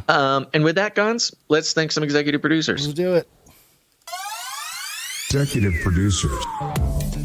Yeah, folks, we're on the value for value model, which means we take no corporate money whatsoever. It always surprises me to see which, truth-oriented people, personalities, shows are also taking money from corporations. And you might be fine with advertising. You might not. You might be still accustomed to media properties capturing your attention and then selling your consciousness to corporations to fund whatever the next generation of product or something. But we don't do that here. No. I'm surprised. I mean, even the most popular, the gigantic, all-consuming sort of, I would even call them mainstream truthers now, they are still funded by corporations, and that's exactly the point. If you, I think we exposed a pretty big one today, actually, later on in the show. I was very surprised to see some of that. If the income is based on how many people are watching your advertisement, then you will say or do anything to get the most amount of people to watch the advertisement. And that is a perverse incentive. Even if their intentions are pure, it is so easy to sort of corrupt the idea, to join the corporate system, to monetize the minds of your people. And, it's tough nowadays. I get it. With the economy the way it is, and the money flow slowing down for people who are on a certain side of topics, it's tough. But if you don't go back to that foundational agreement that the minds of your viewers are not for sale, it is all too easy to start selling their attention to advertisers. And we don't do that here. We're value for value. If you get any value out of what we do, it is, it's encouraged, but to be completely transparent, it's imperative that you consider putting some value back in. And that's with your time, your talent, or your treasure. There's lots of ways to produce the show, but that's exactly what you are. You're producers. Get involved, become a part of the team. Otherwise, you're the product. Remember, if something is free, you are the product. So we're trying our very hardest to not make our listeners products to ourselves or to anybody else. But we all make our own decisions. And we like to thank the people who have made the decision to support the show in whatever way they can, again, with their time, their talent, or their treasure. And the executive producers, we thank them here at the top because they come in for $100 or more per individual episode. And it's splendid. So here we go. Are you ready? Ready. Okay, well, today we only have one executive producer, and, God bless him, because if it weren't for him, we would have 0 executive producers. So, of course, I enthusiastically announce that once again we have the man, the myth, the legend, executive producer, Sir LX Protocol V2, Night of the Berean Protocol. Hey, he's back. And wow, he just keeps coming. And you guessed it, he came in with $100 and 33 cents. Thank you very much, Sir Alex Protocol. Yes, and he is on a 220 episode streak altogether, but streakalicious. He is also on a 16 episode executive producer streak. Are you sure it's 16 or 17? It's 16. Okay. Did we do Rocket Man last time for him? Yeah. I felt like it was 2 episodes ago. I'm in a time warp. Okay. Yeah, you're in a time warp. Yeah. Thank you so much, Sir Alex Protocol V2, Night of the Berean Protocol. We now very seriously have to start thinking about implementing, the paladin status at the Canary Cry Roundtable. So I don't know exactly what that, what the criteria for that will be. Surely he has surpassed many criteria, but if anybody has any producers out there have any ideas for the criteria for paladin status, let us know. But certainly we'll have to figure it out soon, because in 2 more episodes, if he chooses to keep his streak going, what's 18? 18 is Supernova. Supernova. He's about to go executive producer Supernova. That's crazy. So, my goodness, it's blowing my mind. Thank you so much, executive producer Sir Alex Protocol V2, Night of the Berean Protocol. Where'd you find this? Thank you very much, Sir Alex Protocol V2. Indeed. Let's see here. I would just want to remind everybody, go to canarycrimeetups.com because there you can see all the meetups going on this month. It's a big month for meetups. So Canary Crime Meetups. Yeah, if you go check it out, you'll see all the meetups. They're coming up. There's some, I think there's one in just a few days, but let me just run through them real quick. We've got the Canary Cry Tennessee meetup that is in Camden, Tennessee on October 14th. That's this Saturday, Camden, Tennessee. We've got New Braunfels, Texas on October 21st. Houston, Texas, also on the 21st. Go check them out. We never did hear about the Austin, Texas meetup on September 27th. But I would like to hear how that happened or how that went.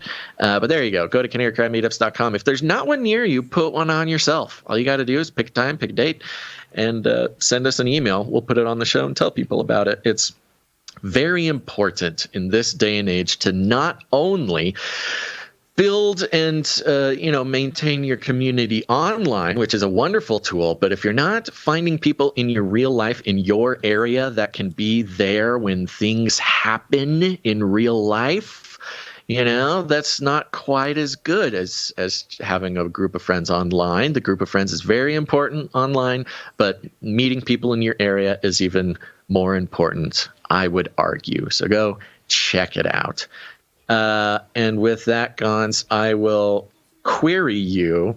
Should we thank some more people or move on with the show? Do we still have to thank producers from the last episode, right? Or did you combine them into? They're a combined list today, so it might a little bit longer. It'll be slightly longer, but it'll be good. We've got a lot of good notes. We've got some boots on the ground. Okay. So let's save it for next break. Yeah. I do want to mention, just a reminder, right now, Sir Ike, the man, the myth, the legend, running the Canary Cry supply drop, so graciously volunteered for this program, the review drawing free gift program to try to get the momentum going on ratings and reviews on Apple Podcasts and other places. We got a nice chunk of ratings and reviews over the weekend. We're so grateful for that. Make sure to take a screenshot of your review and send it to canarycrysupply.drop@gmail.com. canarycrysupply.drop@gmail.com. You'll be entered into a raffle to win some cool Canary Cry gear. This and that. We manufacture too many things. We got things left over. Maybe you're not on the supply drop. This is a great way. Not only do quite the service for us, because having a consistent, rating and review cycle is very important for a podcast like us, but also get a chance to win some cool stuff. It's a drawing. It's not a raffle. This is not paid promotion. This is nothing. These are free gifts for those who leave us ratings and reviews on Apple Podcasts. And if you absolutely can't do on an Apple Podcast, do Audible. But we had some great reviews over the weekend. Just want to mention a couple here. We got... these ones I already read. Oh, no. I put them in the email. So if you're on our email, you can get some inspiration for these ratings and reviews that are going so far to help out the show. Okay. Oh, no. I'm not so organized. I had it so organized. I thought this was going to be so smooth. People can see the Black Goo Nano Roast that I have in my hands here. I'm just smelling it. It smells great. Oh, yeah, the Canary Cry Supply Drop. I got to figure out how to turn it into some cold brew. I've been researching some of that. But get a little cold brew maker. Oh, my gosh, it is moving so slow. Okay, here we go. Some reviews over the weekend. Okay. I want to thank these people, and hopefully they win some cool prizes. Let's do it. I'm just going to pick them randomly out of the thing here, out of the bin. We've got longtime listener, 5 stars, a Panda 76. I found y'all years ago and loved what I heard and learned. Was so excited to stumble upon these shows and know y'all are still going at it.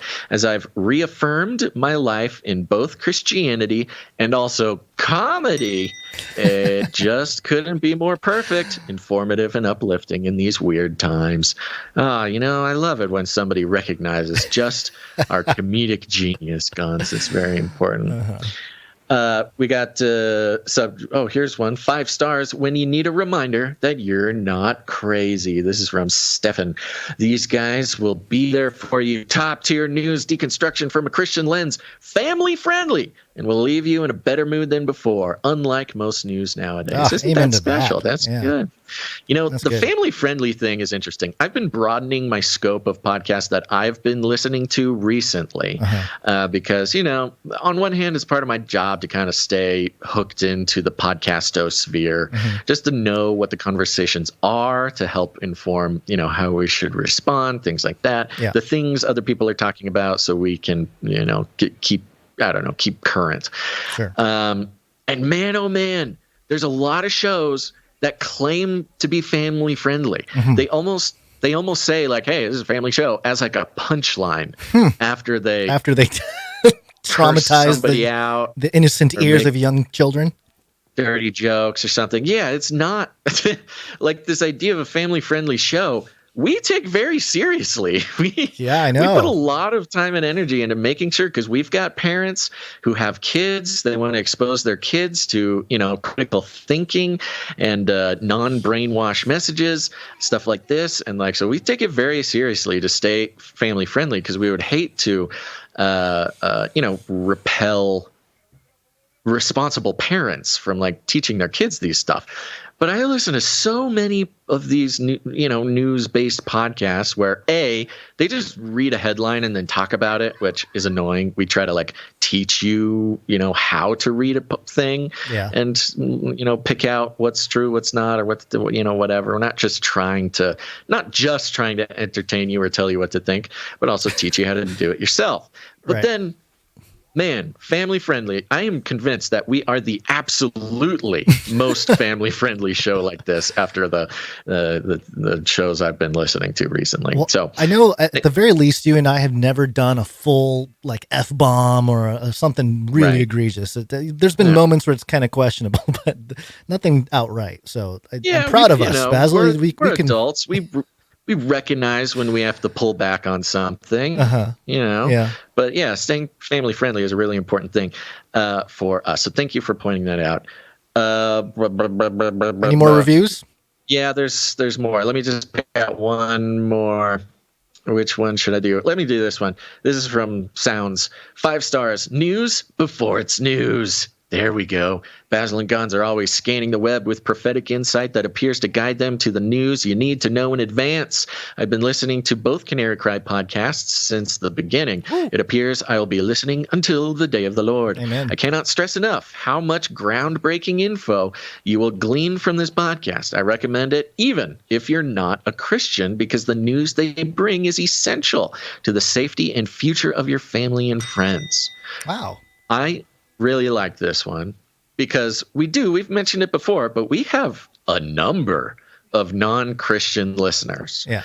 And, they are the types of non-Christian listeners who are willing to learn about the Christian perspective. Another thing we take very seriously. But they find that the news analysis and deconstruction, they can't find it in other places. So they sort of subject themselves to the Christian show because, even though they don't hold the theological ideas that we do, they find the connections to be incredibly compelling. Yeah. So there you go. Yeah. And the fact that the info is essential to the safety and future of your family and friends is a good reason. So there you go, folks. Sorry, you got a comment? No, I just said it's true. I was just sprinkling things on. So there you go. Go leave us a rating and review on Apple Podcasts. We're trying to get the momentum going on that. We kind of didn't talk about it for a little bit because people are, annoyed that we have so many things to talk about. But our algos fell off a cliff since July. Like, it's just sad. I'm looking at the graph. It's making me tear up just looking at it. So please, go leave a rating and a review on Apple Podcasts. Specifically, if you absolutely can't do it on Audible. Screenshot your review and send it to canarycrysupply@gmail.com, and you'll be entered into ongoing multiple drawings to get prizes. All the stuff you see in the supply drop, maybe T-shirts. I mean, it's really cool. So thank you very much, and go do that. Sounds good. All right. Let's do a Flippy update. Flippy update. Do you want fries with that? That's right. It's the Flippy update, folks. Flippy is our colloquial name for the disembodied robot arms that are taking our jobs, enslaving our children, and flirting with our spouses. We use talking about Flippy as a way to explore all the new fun and exciting ways that robots are taking over the world and how there's nothing we can do about it. Today's Flippy update is coming from the BBC. Dun, dun, dun. Some state media here talking about the headline, "The Extreme Robot Arm That Can Chop Up a Ship." Whoa. Extreme robot arm. Yeah, so extreme. The thing that immediately popped out, just caught my attention, was as a millennial growing up in the 90s, man, the marketing of the word extreme. Oh, the X game. They made a whole thing, X Games. It was all based on the idea of extreme sports. Extreme sports, extreme Doritos. Oh, yeah. Extreme the band Extreme? Oh, that's soda. 80s, though. You probably don't remember Extreme, the band. Extreme. Yeah. I mean, it's like extreme. It almost lost all meaning to, I think, millennials who grew up in the 90s. The word extreme almost just got completely co-opted. That just meant cool, So here's the very cool 90s robot arm that can chop up a ship. Extreme. A huge robot arm wielding a water jet powerful enough to slice through steel swings into action. Whoa. It's chopping up the hull of a large ship, the structure, which withstood the power of the seas for decades, yields easy to the cutting jet. Before long, the robot has sliced out a big rectangle of steel. Its task complete, the machine silently moves onto the next section. So not only is it strong and powerful, but it's also very sneaky, Gun. Sneaky Grim robot. Reaper. Going from ship to ship, just cutting out holes. Quote, you can have robots starting at the bow and the stern and 2 points in the middle and working towards each other, says Bryce Lawrence, operations director at Leviathan. Leviathan. Of course it's named Leviathan. Beast coming out of the sea. The firm, based in Germany, okay. Oh. I don't know. There's a joke there. There's a joke there somewhere. Plans to use a team of robots to dismantle huge ships so that the steel can be recycled. There we go. Hey, we got the green. There's environmentally friendly. Yeah. Climate change. Yeah. Today's ship breaking industry is one of the dirtiest and most exploitative in the world. When mammoth vessels retire from years of ferrying cargo such as consumer goods or oil between continents, they often end up on a heavily polluted beach somewhere in South Asia, where workers use fossil fuel-powered torches to painstakingly dismantle Wait a minute. ships. Hold on. What are these robots powered by? Yeah, well, I know they got the water laser thing, but are they not? Yeah, it's solar. They have a big windmill on the top of them that powers them. Protective clothing is scarce. Fatalities are not. Ooh. So already, now they go through, they talk about it more. Workers are frequently exposed to asbestos, and 15,000 ships will blah, blah, blah. So the whole thing is very dangerous, and it's like slave labor breaking apart these ships. So this robot that can silently, sneakily, and with excruciating power cut these ships, slice and dice. Not just ships. It talks about slicing through unexploded bombs later. Everything. They can slice through whatever they want. But it's not about that, Guns. It's about saving the world from climate change and slavery. Oh, I get it. We're going to send Leviathan to Gaza. Yes. Flood Gaza with the laser water. Send Leviathan as a peacekeeper to the Gaza Strip, then everything will be fine. No, it's so they're putting it in the context. We talk about the flippies, these disembodied robot arms are saving us from ourselves, and they're, we must let them into our hearts and our lives. And in this case, we're going a bit broader here. The robotic arms not only are saving the earth by somehow reducing climate change, but also they are freeing slave labor, as well as, carbon producing welding machines and stuff like this. It's pretty wild. And let me just hit this real quick. Somebody has to approach. Oh, this is the bomb. So it can also, this device blasts a mixture of water and sand at high pressures, a technology so precise it is used by bomb disposal experts to cut the fuses out of bombs. Oh, we got some anti-terrorism work here. Yeah, quote, somebody has to approach the bomb, put the manipulating system on, says Till Weber, Ant AG's general and manager. Quote, then go far away as possible. Mercifully, in such situation, the jet can be operated from a distance of half a kilometer. It is currently in use in Ukraine. Adds Mr. Weber, saving lives in Ukraine with the robot arm. Yeah, picture Zelensky with the really powerful. He's like a really, he's like a robot firefighter. He's got the super Leviathan water jet. Yeah, deploy these onto the battlefield, put them out put them next to a road, perhaps a road where a Russian convoy is coming by delivering tanks and ammunition, put some shrubbery on it, camouflage it. Yeah. And then when the enemy tanks come by, zap it with the water, cut the tank in half, end the war. You can end the war in a day with this robot here. And see, me coming up with that idea is not me being clever. It is the execution of the mind control about advertising this robotic arm. This robot arm could solve the war in Ukraine. It can solve climate change. It can solve human slavery, which is also trafficking.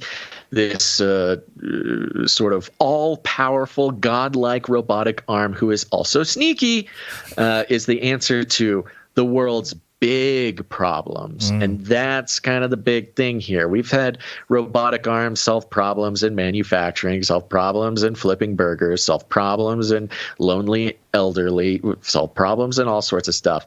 But now we got Flippy coming in, solving the world's biggest problems: climate change, slavery, and war in Ukraine.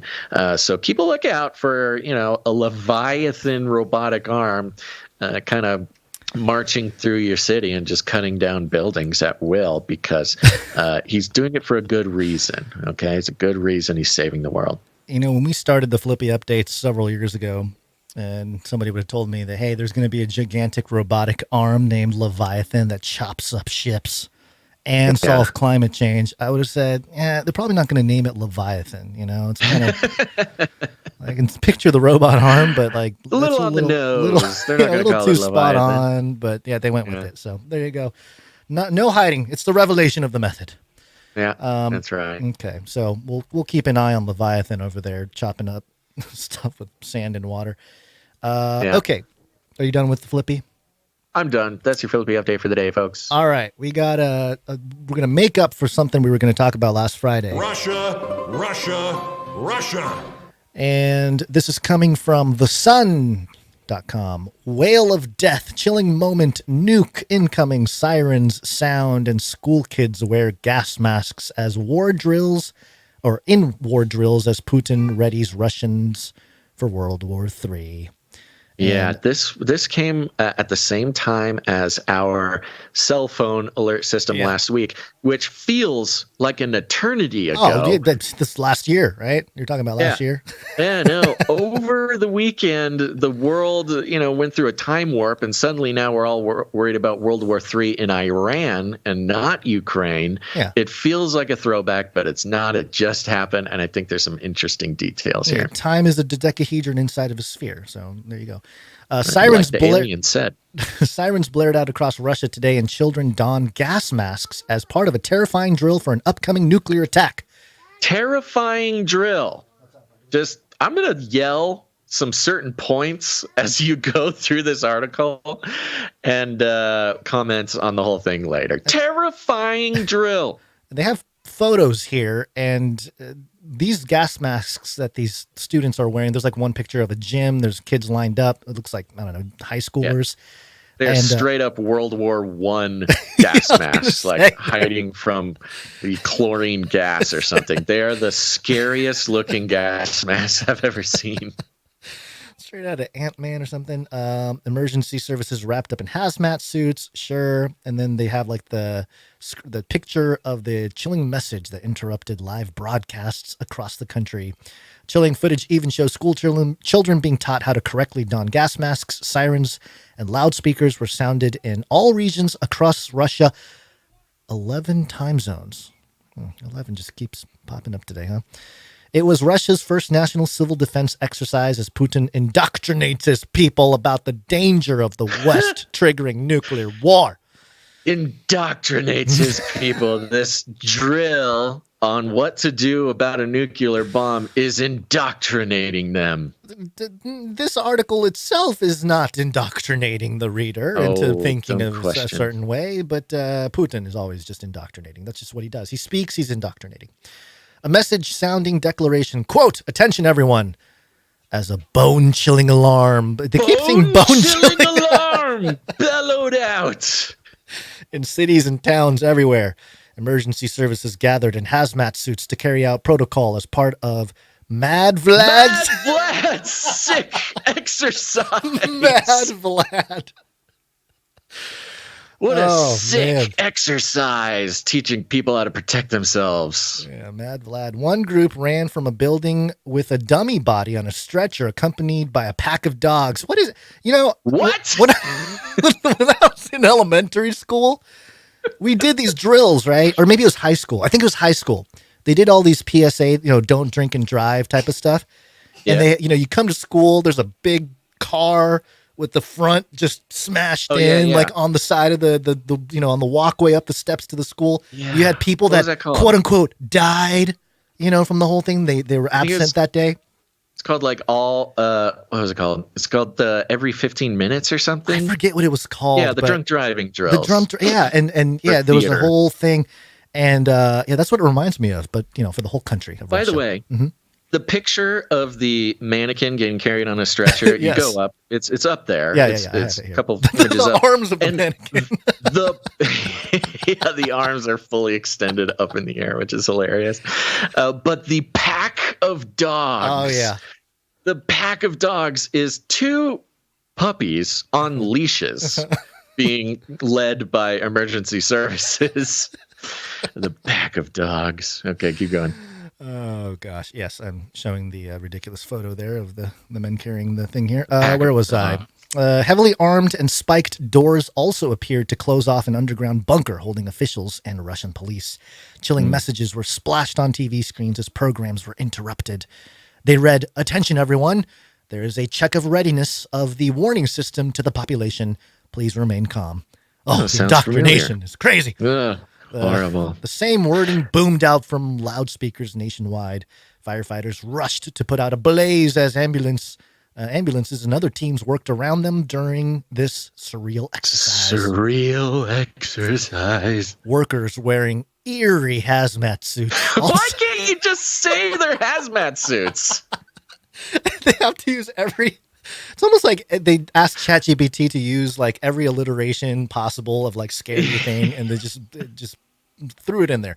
Eerie hazmat suits also stuck signs into the ground on the side of the road. Oh, the exercise was based on the assumption of a giant nuclear attack from the West. The legend, in quotations, assumed martial law had been introduced and that Russian had gone through full mobilization. In one city, Volgograd, 2 shelters were used as part of the drill. One could accommodate up to 36,000 people. Quote, Now here first of all, bunkers with 36,000 people, that's pretty impressive. Yeah, our government has bunkers that can hold 36,000 people, but they're secret and not for the public use. No. This next part, they actually get a quote. They get a quote, and the contrast between what is being written here and the sort of straightforwardness of the quote is pretty funny. Quote, "The main goal of the drills is to check our readiness for specific actions," said Emergencies Minister Alexander Kurenkov, who oversaw the drills. Yeah, seems reasonable. Yeah. No. You got to read between the lines. It's the West is going to nuke Russia, and they're getting ready for it. Yeah. He's known to have multiple nuclear. Oh no! In a real nuclear war, Vladimir Putin would be calling the shots. He is known to have multiple nuclear bunkers in his palaces, as well as a fleet of doomsday. IL-80 Max Dome aircraft for use in the event of atomic war. Yeah, kind of like the U.S. Yeah. Or doomsday planes that are in the air all the time. It is unclear whether he played any secret role in the drills on Tuesday. Secret role. What? Okay. What are you talking about? Unclear whether Putin played a secret role in the drills? Couldn't we say that about anything? Anytime a president does anything like in America, this line could be written. He obviously played a public role in the drills. What even is a secret role in the drills? What are you talking about? Okay, so this goes on and on, unless you had any very specific things. No, it's kind of the same thing. They talk about Telegram. The whole thing is very powerful, very powerful. And there's a video that goes with this. And so this was the day before the U.S. phone drill, right? Where we all got just an annoying noise on our phone, and we weren't really given any instructions or no drills or really no preparation. It's just the government testing their ability to scream in our faces. That's what it was. Yeah. Russia runs a drill, an actual drill. Yeah, like a full drill, not lazy drill like the one we got. Yeah, theirs is a drill. Ours was a notification. We tested our notifications on our phones. Where Russia, they ran a drill. They ran a training exercise with their actual citizens. What are you, a Russian sympathizer? What are you're a secret Russian spy? I'm glad that our government does not force us or even invite us to participate in sort of drills. That does sound annoying. It sounds like I don't have time for that. They probably couldn't help themselves, pulling off something. Whenever there is a drill, there's always something suspicious going on. So, I mean, they don't want to actually run a drill because they know that's like the real operation. Some intelligence agency will take it as a signal. Yeah. It's an Ender's Game situation there. Yeah. But the way that it is spoken about, I mean, this is, maybe it's Putin, maybe it's not, maybe it's that other guy, preparing their citizenry in a very real and tangible way for a nuclear war. Our government wants us to take nuclear possibilities, seriously. Pretty seriously, yeah. Putin or whatever, Russia is also wanting their people to take it seriously, but they actually learn. They're being taught what to do, how to put on gas masks, where to go, where to hide, running drills on emergency services, the pack of dogs for some reason, whatever. And the way that it's communicated in this article it's really, I don't even know if I have it's egregious in a way, sort of shaming the Russians for actually being tangibly prepared. In a sense, this is kind of like prepper shaming. Like, can you believe that these Russians are actually prepared for a nuclear war? Sure, we're like on the brink of nuclear war and it could happen at any moment. But why would you want to ruin your Saturday by running a drill on how to survive a nuclear war when we could just give you a loud, annoying notification on a Wednesday? Take your choice. Pick your poison here. I mean, on one hand, I would be impressed with the U.S. if there was actually some sort of government-sanctioned, I'd say voluntary. I'd prefer it to be voluntary drill for people to actually learn how to take care of themselves during an emergency. Mm-hmm. Russia, sure, maybe these people were doing the drill at gunpoint. I don't know, but it would be nice if our government actually kind of cared about us. I mean, it's a classic American style thing where it's like, I don't know. Just give them a phone notification. They'll figure it out. I don't know. They're not worth saving anyways. Whereas the Russians are like, yes, we will survive. Every man, woman, and child will be protected and know what to do. All the babushkas will take out their nuclear Geiger counters and go from garden to garden to protect our precious watermelons. I think that is something to actually not be shamed. I won't even tempt the YouTube moderators and say that it's to be praised, but it is not to be shamed. Good for these folks. I do wish that they would pass the collections plate to get some less terrifying looking gas masks, though. Well, they got stuff lying around from the last century there. They got to put good use to it or something. I think of course everybody listening to this show already knows what they're going to do in an event, and they have much cooler looking gas masks, which is why we have the coolest listeners. I was looking for there was a TikTok video of some influencer guy who made kind of like a PSA video about nukes and what would happen in California if California was nuked, and it was like a music video, and I just wanted to contrast that with the Russian style thing, but I don't have it. But there you go. Okay. Yeah. Well, sorry. There you go. I just want to mention it for anyone who did see it. Gavin Newsom working his magic in California, warning Americans Good job. and Californians about nukes. Yeah.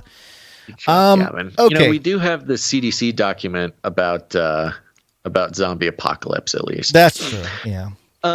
Here's a cool story.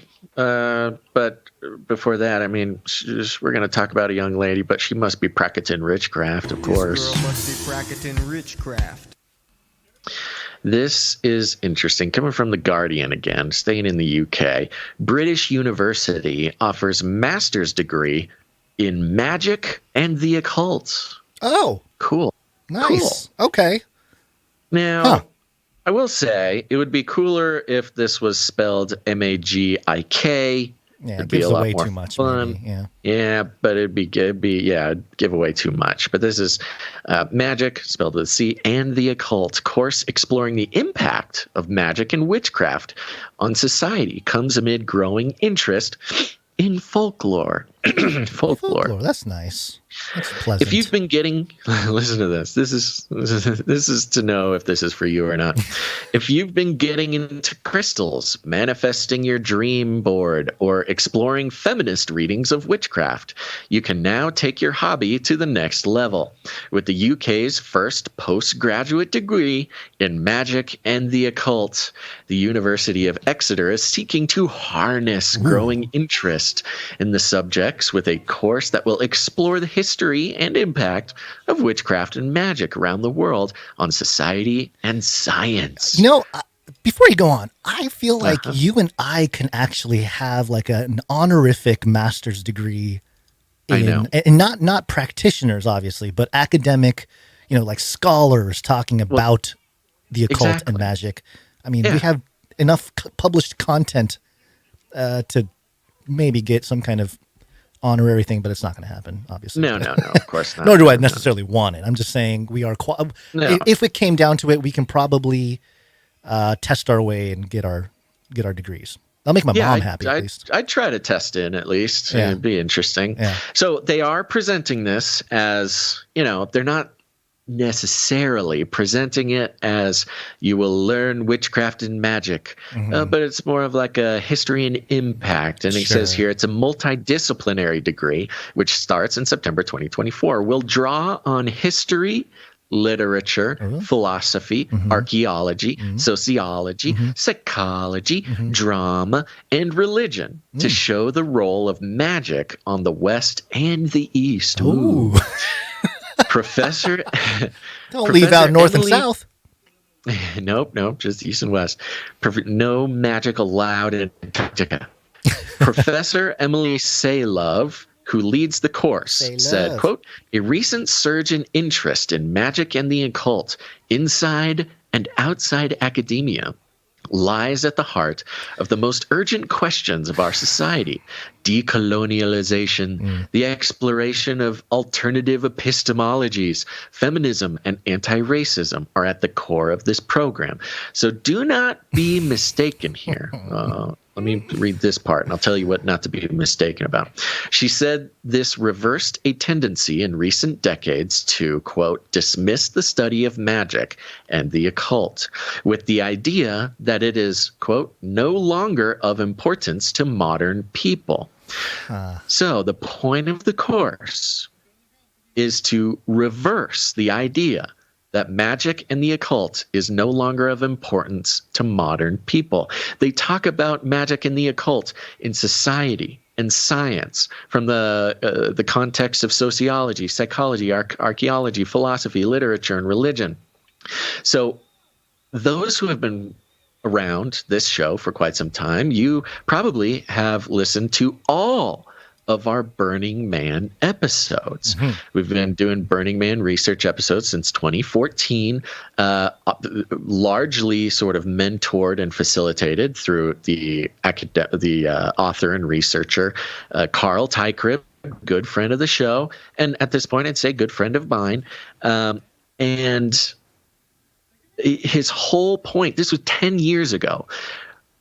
First of all, that what happens at Burning Man spreads throughout the globe. And what's happening at Burning Man is re-enchantment, the age of re-enchantment, where magic and the occult are not just gaining in popularity, but gaining in influence, not just in individuals' lives, but as a worldwide society. Magic and the occult getting inserted into all areas of life. The re-enchantment, this idea that even if somebody thinks they're an atheist, they're actually living a very mythological life as far as their interaction with magic and the occult.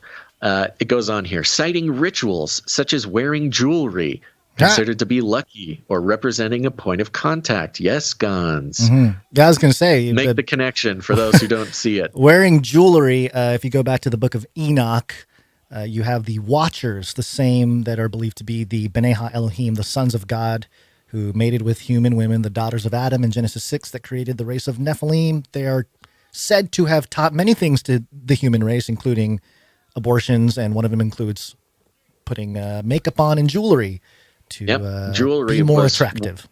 Was one of the very specific pieces of magic held down by brought down by the Watchers. So, and that's the thing that if you're just a normal person reading this, you wouldn't catch.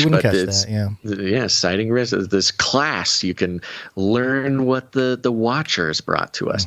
Blah blah blah, representing a point of contact with a distant person or thing. Talking about the jewelry, touching wood, or not shaving to avoid jinxing the team on match day. Salov said, a superficial glance at our own beliefs and beliefs of the people around us show that magic is a part of our everyday life. Responsible scholars should do well to take this seriously. Okay, well, thank you, because we have been taking this seriously. That's what I'm saying. Yeah, and before you go on, this is also triggered in my mind the when I was putting Age of Deceit 2 together. That was published in 2014. Oh my gosh, it's been almost 10 years since I published that documentary.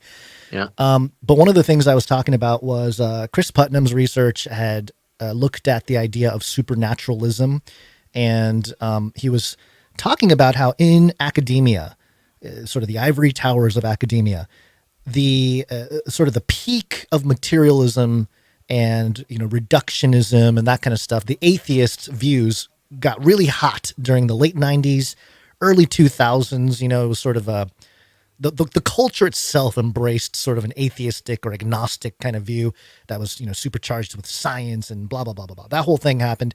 There was like the four horsemen of atheism, and then the theologians and philosophers, William Lane Craig's and Greg Koukls. There's a whole bunch of them. Actual scholars, actual philosophers. I think you can put the one you interviewed, Basil, the mathematician out of the UK. He's, I forget his name now. He was also a philosopher. He's also a Christian apologist. Anyway, all those guys. I wasn't paying attention. You know his name, though, because you interviewed him, and I'm just not. Yeah, I'm sorry. I was reading something. I didn't know who you were describing. The guy who's a mathematician, who's also a Christian apologist and philosopher. John Lennox. John Lennox, thank you. So, yeah, all these guys came out, and they obliterated the atheist worldview from a philosophical, logical, like all ways you can think of, obliterated their arguments. And I noticed back in the early 2000s or 2010s, it was like 2009, 2010, the culture started to shift as well, where like, oh, even in academia, the theists, at the very least, I'm not going to say Christians because they weren't all Christians, but theists are making progress against this atheism. And that is causing the atheists into a corner where they can't rely on materialism or reductionism anymore. So they started going into quantum. And that's been around for a while, but they kind of started to embrace a certain type of worldview that is premised on quantum physics and multiverse and all these different things. And then, it's not as scientific. It becomes more speculative and woo-woo. And that Chris Putnam documented that. Hold on, buddy. Yes, bud. Yeah. Okay, we'll change Gotta it. have a baby interruption. We'll change it. Yeah. But yeah, point being, he wants it now. Okay. All right. Hold on. Okay. Well, I will continue. You can bring your point back in a second. I'm bringing this and reading this because, of course, it's an opportunity for us to point out that for almost 10 years now, we have been talking about, trying to teach our listeners about, bringing up the point that even those who do not believe in the supernatural in this world, they are operating under magical principles. So much of our society has its roots in magic, in the occult, even the concept of a contract, even the very written word, all these things have their roots back in occultish principles, if not occult history. And our Burning Man episodes, for years, we've been trying to communicate the idea that the world is in a phase of re-enchantment, a phase of a magical or occult lifestyle, even if you're not recognizing it. The principles that rule our society and our daily lives are actually actually magical and occult principles, no matter how much you want to stay away from it, all the way down to things like corporate logos, of course, which we'll get into in a second. But let's see, let me continue with this. Then they talk about the popularity of folklore, witchcraft, tarot crystals, things gaining 2022 census found a rise in the number of people identifying as pagans and Wiccans in the UK, while shamanism was the fastest growing religion. I'd argue shamanism is the fastest growing because of the psychedelics revolution going on. Love said the masters in magic, M.A., Master of Arts, in magic and occult science would re-examine, quote, the assumption that the West is the place of rationalism and science, while the rest of the world is a place of magic and superstition, including how it underpins Western culture, and how its relationship with the natural world can bring new perspective to climate breakdown. Yes, the witches. The witches will save us. I thought we were just talking about, okay, it's always about climate, huh? No. It's not history. It's how we can apply these magic and occult underpinnings to saving the world.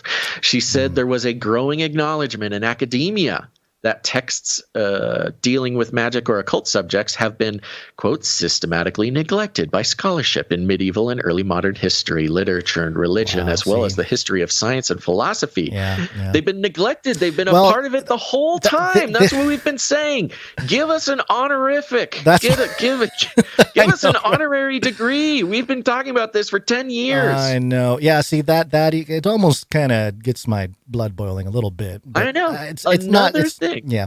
Well, yeah, back to kind of what I was saying before. The whole premise of Age of Deceit 2, Alchemy and the Rise of the Beast Image, was this idea on the shoulders of a lot of the research of other people. But, this notion of reenchantment and sort of this rediscovery of old occult magic and all that kind of stuff, esotericism becoming mainstream is sort of the underpinning, or in doing so, having alchemy become that underpinning and the philosophy to transhumanism and to, because now that we have sort of a established scientific order in terms of, hey, evolution, because I don't think magic is going to necessarily debunk evolution per se. It might get into some aspects of, manipulating evolution or, taking control of evolution, but it's all about bettering humanity and whatnot. And yes, alchemy, the elixir of life, looking for, and you can see it all over, not Washington, Silicon Valley, all these people trying to live forever and investing all these billions of dollars into reverse aging and all this kind of stuff. It's all rooted in the Philosopher's Stone, the alchemical promise of turning base metals into gold and using that as an analogy of, hey, we're going to restore mankind, because clearly everyone can tell that we're falling short of something. Christians call it sin, but, they want to call it something else. It's the magical representation of utopia. Yes. So bringing us back to Eden, which is interestingly the desire of mankind.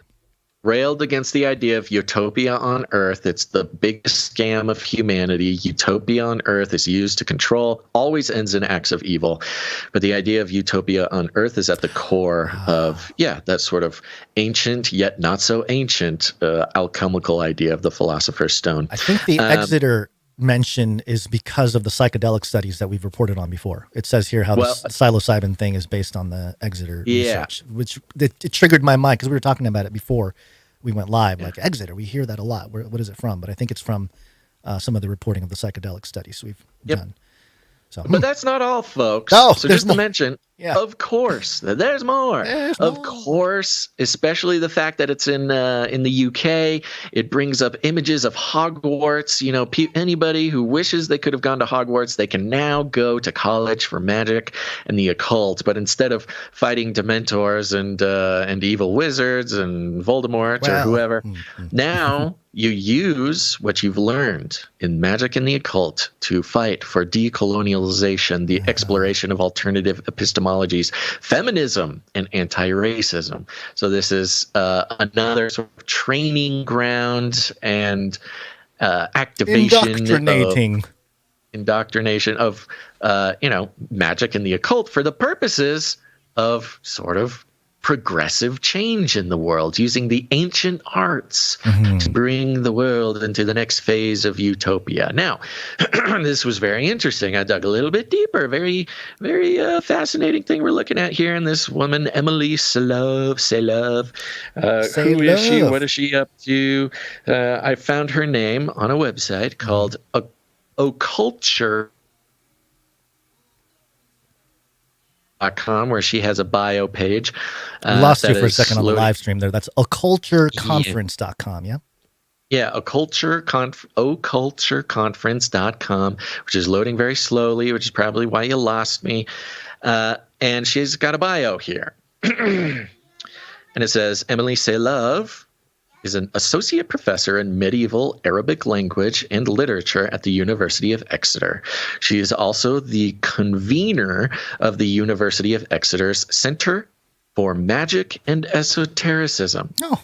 So they actually have a full school at the University of Exeter. It's the Center for Magic and Esotericism. Her most recent publications include a short monograph for the Cambridge Elements series, The Donkey King, Asinine Symbology in the Ancient and Medieval Magic. Her article, Magic as Poetry, Poetry as Magic, a Fragment of Arabic Spells in Magic, Ritual, and Witchcraft, explores an area of special interest to her research, the overlap between poetic and magical language. We've been talking about the overlap between poetic and magical language. She was also the PI, not sure what that means, but she was the PI of a Leverhulme-funded research project. Here's the research project, A Sorcerer's Handbook. Okay. Which sounds like a research project to me, a Sorcerer's Handbook, which is creating an edition, translation, and multidisciplinary, multi-authored scholarly analysis of Surah al-Jinn al-Sakaki's grimoire. Oh, good. PI stands probably for principal investigator. It could be something else. Yeah, that makes sense. Yeah. She's the principal investigator on translating an ancient book of Islamic magic. It's a grimoire. It says right here, Kitab al-Shamil wa Bahar al-Kamil, the Book of the Complete. This guide. Okay.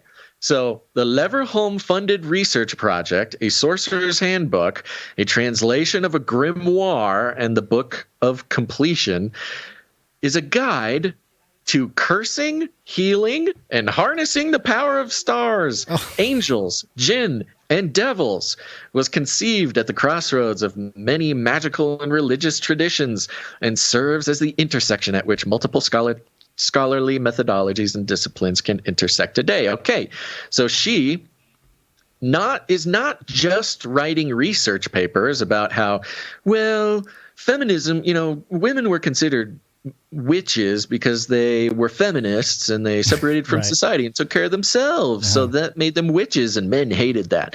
That's kind of the American Salem witch trial explanation. Yeah. No. Not just that. She's translating books of spells and grimoires, guides to cursing, healing, harnessing. She's doing the thing. Yeah, I just want to say that part of AI and language and part of the reenchantment process, I believe, is going to be the rediscovery of some lost ancient languages. Like AI is already kind of doing some ancient Babylonian and Sumerian languages and stuff.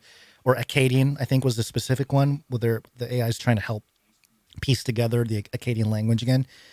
I think that'll come very handy in a less sort of traditional epistemological academic atmosphere into a more occult magic atmosphere, where they're literally rediscovering the magic spells of the ancient past and trying to apply it in some way. So very much part of the whole AI movement as well. The return of the Tower of Babel and all that stuff. So she isn't an agent of what we've been talking about primarily through the Burning Man episodes, but also I bring it up every now and again and scream about it.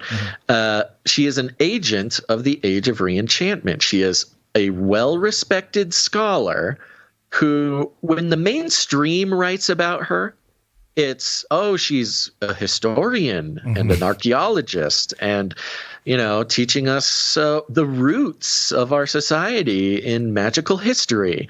That's how the mainstream is presenting her, because they don't want to say, yeah, she's a witch. But over here on occultureconference.com, she obviously is playing a bigger role in the reenchantment than just an academia. Who's funding her? Who's giving her all this money to do this? That was my question. So who funded this grimoire from 1229 or something? Oh, no, 120, whatever. This old book of Islamic spells and stars and curses and, her magnum opus is funded by the Leverhulme. The Leverhulme Fund is what it's called. Leverhulme. Yeah. And let me bring up my links here. Okay, I looked up Leverhulme Fund, which is the Leverhulme Trust, is a large national grant-making organization in the United Kingdom. It was established in 1925 under the will of the first Viscount Leverhulme, with the instruction that its resources should be used to support scholarships and the purposes of research and education. Okay, so it's a rich guy. A rich guy who left all of his money to this fund that gives out scholarships and grants. And I'm like, okay, well, how did this guy get all of his money? That's how you learn who these people are. What is going on here? Leverhulme Fund, who's the guy? What's the reason? Well, Leverhulme is the guy who started what is now known as Unilever. Yeah, you know him, Unilever. If you need any reminding, Unilever is one of the corporations that shows up on the corporate family tree as one of the 10 corporations that own everything. Many of you have probably seen this graphic. It shows 10 sort of overarching corporations: Coca-Cola, PepsiCo, General Mills, Kellogg's, Mars, Unilever, Johnson & Johnson, P&G, Nestle, Kraft. These corporations own every single thing in America. All the food, all the soaps, all the, every brand, every major brand. You walk into the grocery store, doesn't matter what it is, whether you're looking at Annie's macaroni versus Kraft, doesn't make a difference. They are owned by these 10 companies. 10 kings? You cannot get away from these 10 companies. And you go over to the Unilever section. You can see the list there. Actually, to save you some time, I went ahead and opened up Unilever's the website there, unilever.com. Yeah. Right. So this is the corporation that is responsible for translating these books of spells. And Unilever, just in case if you're wondering what role they play in your life, they own Axe, Axe body spray. Which makes some of those inappropriate commercials make sense, yeah. Sure. Ben & Jerry's ice cream. It hurts. But yes, all that wokeness that we saw from Ben & Jerry makes sense, yeah. Yeah. Dove, very not popular. Sir Dove. No, not Sir Dove. Don't do it, Dove. Hellman's. Oh, wow. Mayonnaise. Yeah. No. Sorry, mayonnaise lovers. You can't get away. Magnum ice cream. Oh, Liquid IV. Liquid IV is all over podcasters. Over podcasters. Oh, and to build on that, Liquid IV, Onnit is also owned by Unilever. Onnit, the Joe Rogan vehicle. Boom. The Alpha Brain, blah, blah, blah. Joe Rogan's part of the company. So you think about, I've always talked about this, the occult connections between corporations and every bit of our lives is very important to understand, because even Joe Rogan is under the sort of corporate infrastructure of Unilever, the sort of ancestor corporation that is paying for the translation of magical grimoires. But doesn't stop it on it. 7th generation. I was very upset about that. My wife buys the 7th generation. What about Magnum in their weird pedo? Yeah, Magnum is always very strange. Vaseline. So, hello. Vaseline. These just very basic things that you would never think. are a part of the Unilever family, which you work through the ancestry of Unilever. It's the guy who started Unilever who is now dead, but his fortune is funding this lady who is putting on the School of Witchcraft and Wizardry at University Exeter, which again, in the media, is trying to present itself as more scholarly, which I don't doubt that it has a very scholarly bent to it. But it wouldn't be modern if you didn't, get really scholarly about it. The woman who's heading it up is the principal investigator in A Sorcerer's Handbook, which is combining many pieces of magical instruction into one handbook for the discerning wizard or witch in your life. Now, Basil, I did just the list here. It stops at like 24 or something like that. And at the bottom, there's a little button that says, results show all 48. And so I did that. And only one more popped up. It's Walls. Have you heard of Walls? It also never heard of it. It also has the pedo heart. This is the second company that has the heart within the heart that kind of spirals. Which is not a crazy thing. It's actually, the FBI published a thing about all the symbols, so it's not like a crazy thing to think. But why? It's almost exactly the logo. That is on record with the FBI as being a pedophile symbol. Right. Yeah. So that symbol, pretty much the Walls logo and the Magnum logo. I wonder if they're related. They must be. They have to be related. It's the exact same logo. I think specifically. Well, I don't actually want to get specific, but yes, it is one of the many logos that has very specific meanings. So there you go. This is a thing in the university system in the UK. Just bringing the magic and occult straight to the university system. There will be a lot of interest in this. They're, of course, claiming for it to be sort of almost like a history master's and, art history or something. But when you actually dig into the whole thing, it's very clear that there will at least be some underlying sort of magical practice. Or practitioning involved. And part of what we've noticed in terms of magic is that it's already being used on us, right? It's all the time. It's part of the 5th generation warfare, and I don't know that anyone specifically had or talked about or documented any of that per se. Maybe that's an area we can kind of investigate, Basil, and put some content together for. But when you look at magic and how it's really just a mind trick, right? It's a misdirection. It's drawing attention elsewhere. Mm-hmm. The Gen Z call it spicy psychology. Okay, great. Excellent. I'm glad there's all words for, we need to be able to communicate with the Gen Z. Yeah. Well, spicy what? Spicy psychology. Okay. It's part of the PSYOP, because now you can practice magic without being seen as crazy. You're just saying, I'm a magician or I'm a witch or something, but it's mostly psychology, kind of funky, spicy psychology. But yes, I do the rituals, I do the ceremonies, I cast the spells, but it's just because I'm, working with science, psychology. Right. Well, a lot of marketing is, you get into marketing conversations behind the scenes with people, and it's kind of, you start looking at them like, this is like a magic trick to you. This is like one big thing. So my point is, there's a lot of politicians and big time people that, they get in trouble or something, but somehow they just keep kind of moving forward. They're like Teflon. They just are able to wiggle around all kinds of controversy or whatever and just keep going. And there has to be a form of magic involved in that to keep the public sentiment. Because that's really what this is. This is all of this, even the Gaza stuff. It's all sentiment based. You're trying to get some sort of consensus amongst the crowd, or a narrative going, or whatever it might be.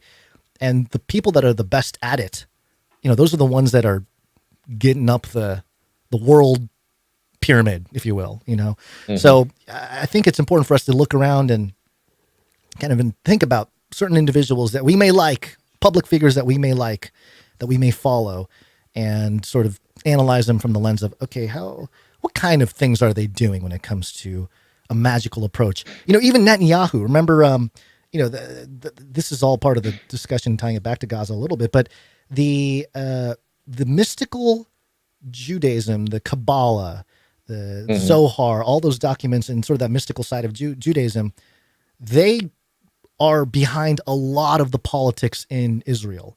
And I remember there was the red bracelet that I believe it was during Netanyahu's first elections, I think in the 90s. One of the rabbis that was supporting him, handed out these red wristbands as sort of a solidarity for Israel to get behind Netanyahu.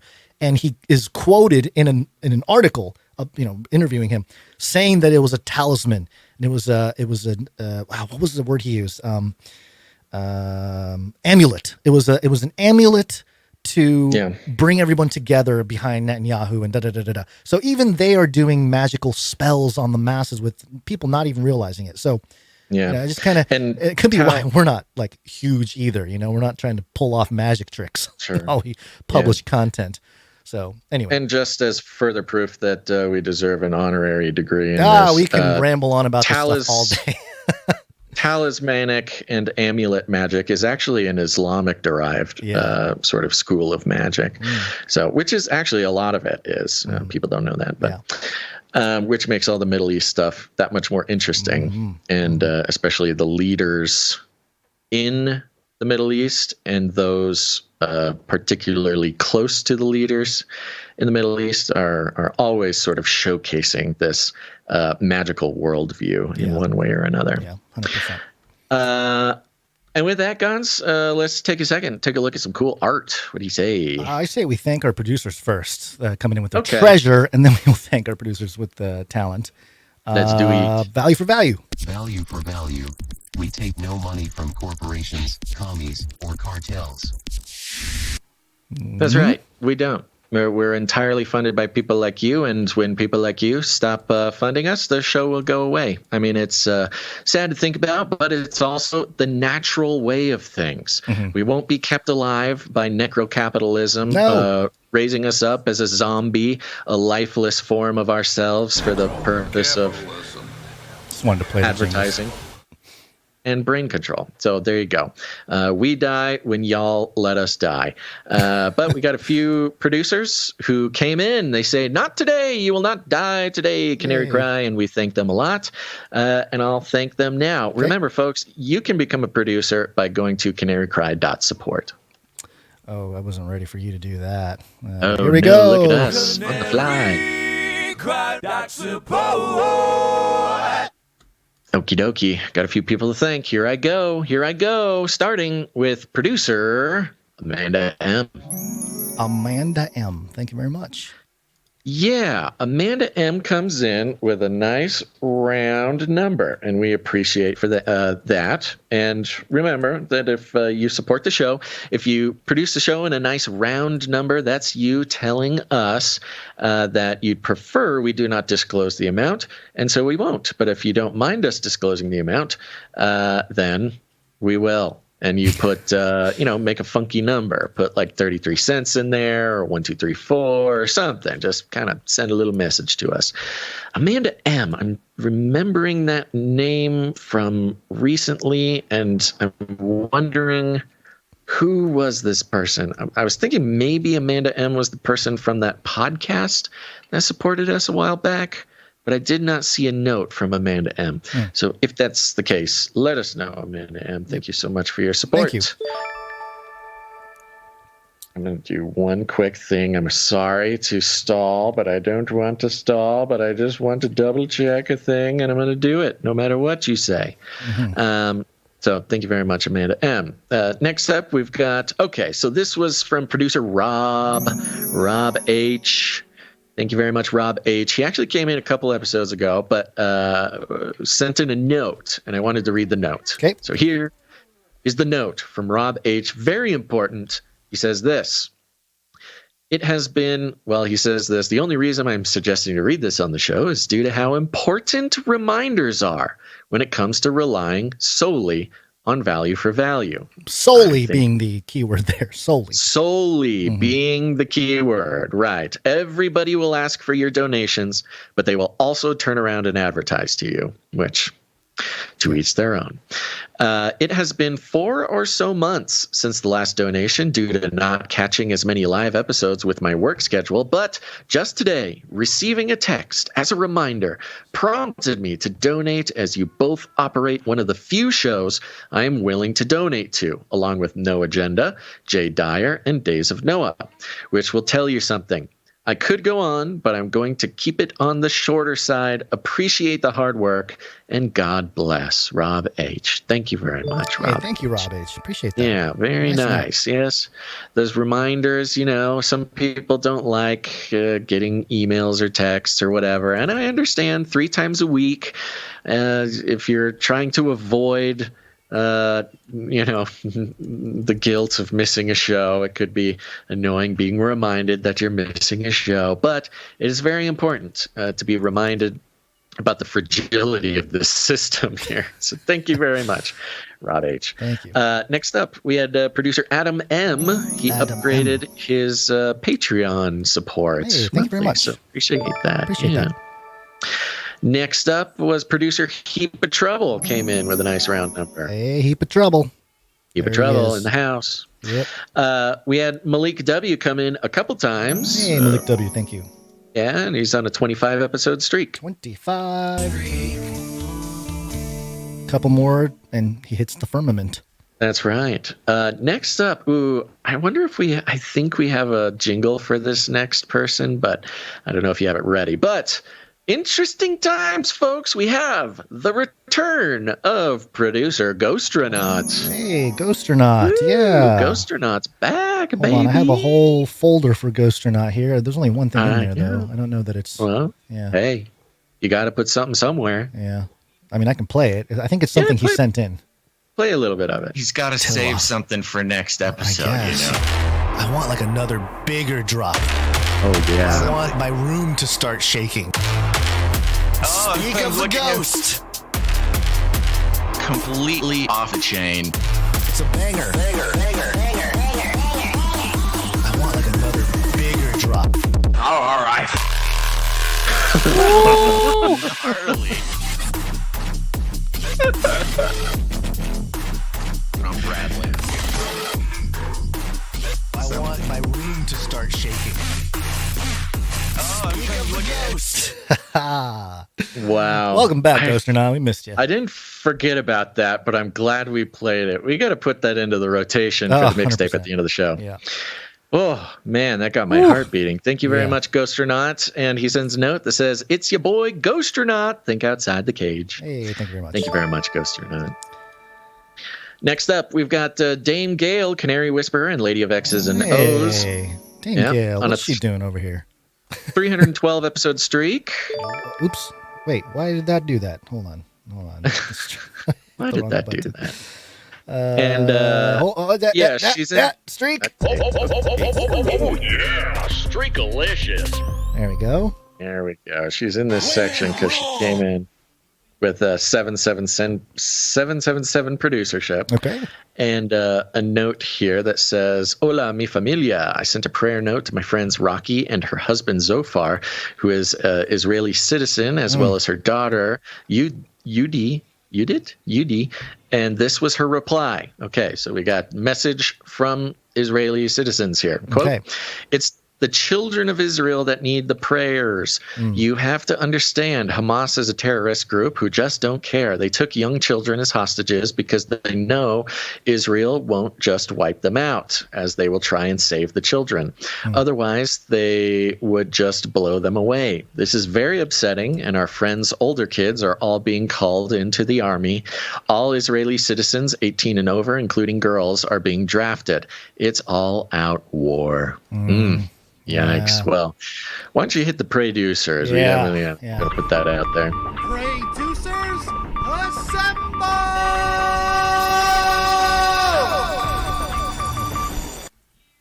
Yeah, thank you very much, Dame Gail. And the producers all over the world. Could be you. All you got to do, put this in your prayer journal or say a little prayer right now. We're obviously praying for Israel and praying for everybody touched by the conflict, because it definitely expands beyond the borders of Israel, expands beyond the borders of Palestine. This is really a worldwide thing here that is going to affect human history. Yeah, I was gonna. The note there just reminded me. Mel over at Truth Stream Media, well, Mel and Aaron, they shared a little post, and it's one of these memes, where there's some kids, they're around a couple of lobsters, they're like fighting lobsters. There's like dollar bills on the ground, like they're betting against one, pinning the lobsters. Mm-hmm. And the three children, one is labeled Raytheon, the other one's labeled Lockheed Martin, and another one's labeled JP Morgan. And the two lobsters that are fighting are labeled Israeli children for one of them and Palestinian children for the other. So, little meme thing, but it kind of just came in line with what the little prayer was there. So, I mean, it truly is. It's if you want to talk about actual victims, and not just in the physical sense, but sort of, in the psychological sense and everything else, we got to pray for the protection of the children, both physical and spiritual. So let's continue to do that, because this is a messy situation. It's not going to be solved by our opinions about geopolitics or something. No, it could be solved by our deconstruction of the media, though. I don't know. That's true. We'll I mean, we'll see. We'll see what happens. It could work out that way. Thank you very much, Dame Gail. Yes, Next up, we've got producer John T. comes in with a pocket full of sevens. John T., thank you very much. Didn't see a note there. Next up, we got Sir Moore of Night of the Burning Chariots. Came in a couple times. One of them was pocket full of sevens. 287 episodes in a row. Oh yeah, streakalicious. Thank you, Sir Moore. Doctor Who Done That came in a couple times. 15 episodes in a row. Hey, that means Rocket Man. Burning out his fuse out here alone. There you go. Thank you very much. That's right. A little note here from Dr. Who Done That. Thanks for being a spirit-filled voice in the wilderness of noisy podcasts. You guys have helped me through a lot of darkness by your obedience to God. Be encouraged. God bless the Canarians. Fire, praying hands, fire. Thank you very much. Thank you, Dr. Who Done That. Appreciate it. Very that. nice. Yeah, It's very nice. hard to break away from the noisiness of some of these podcasts, but we try our best to try to not just be another clanging cymbal. Yeah.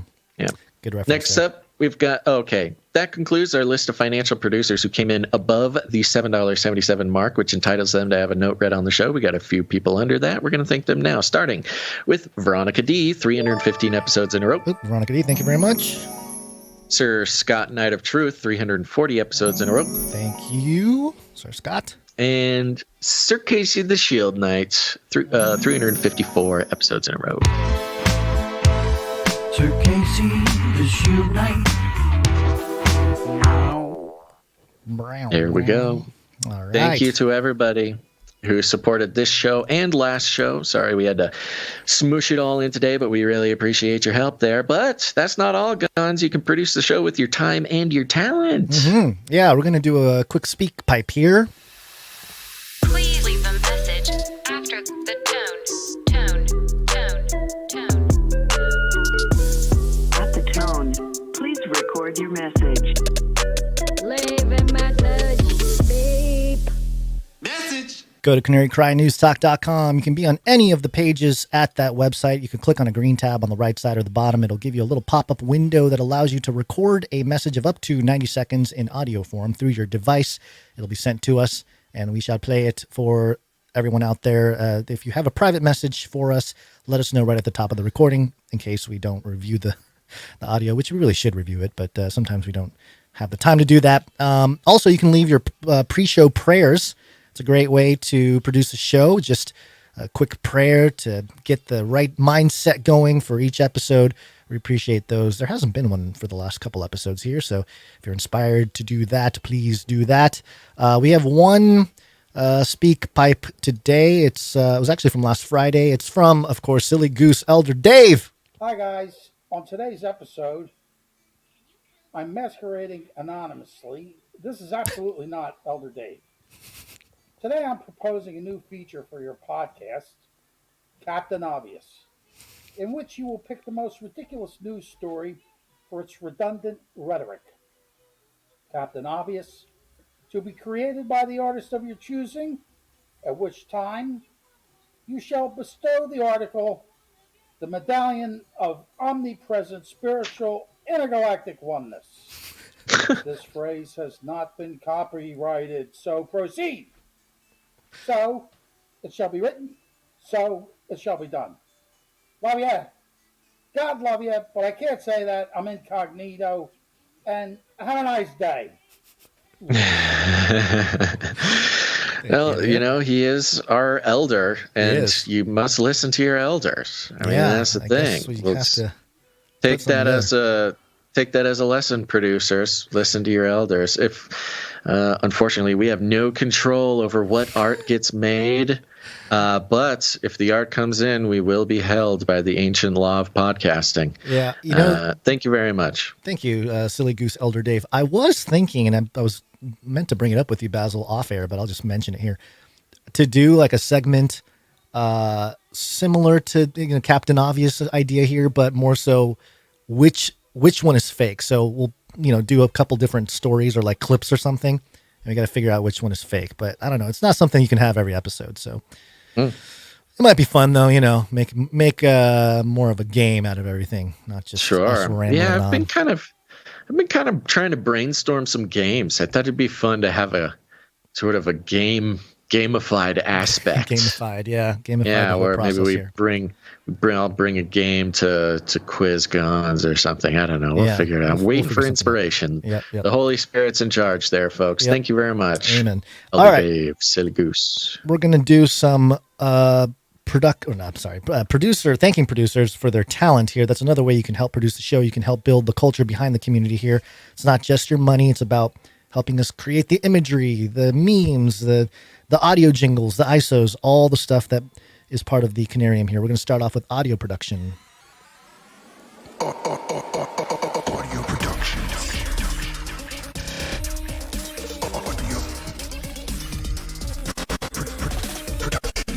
And we have something from Jonathan F.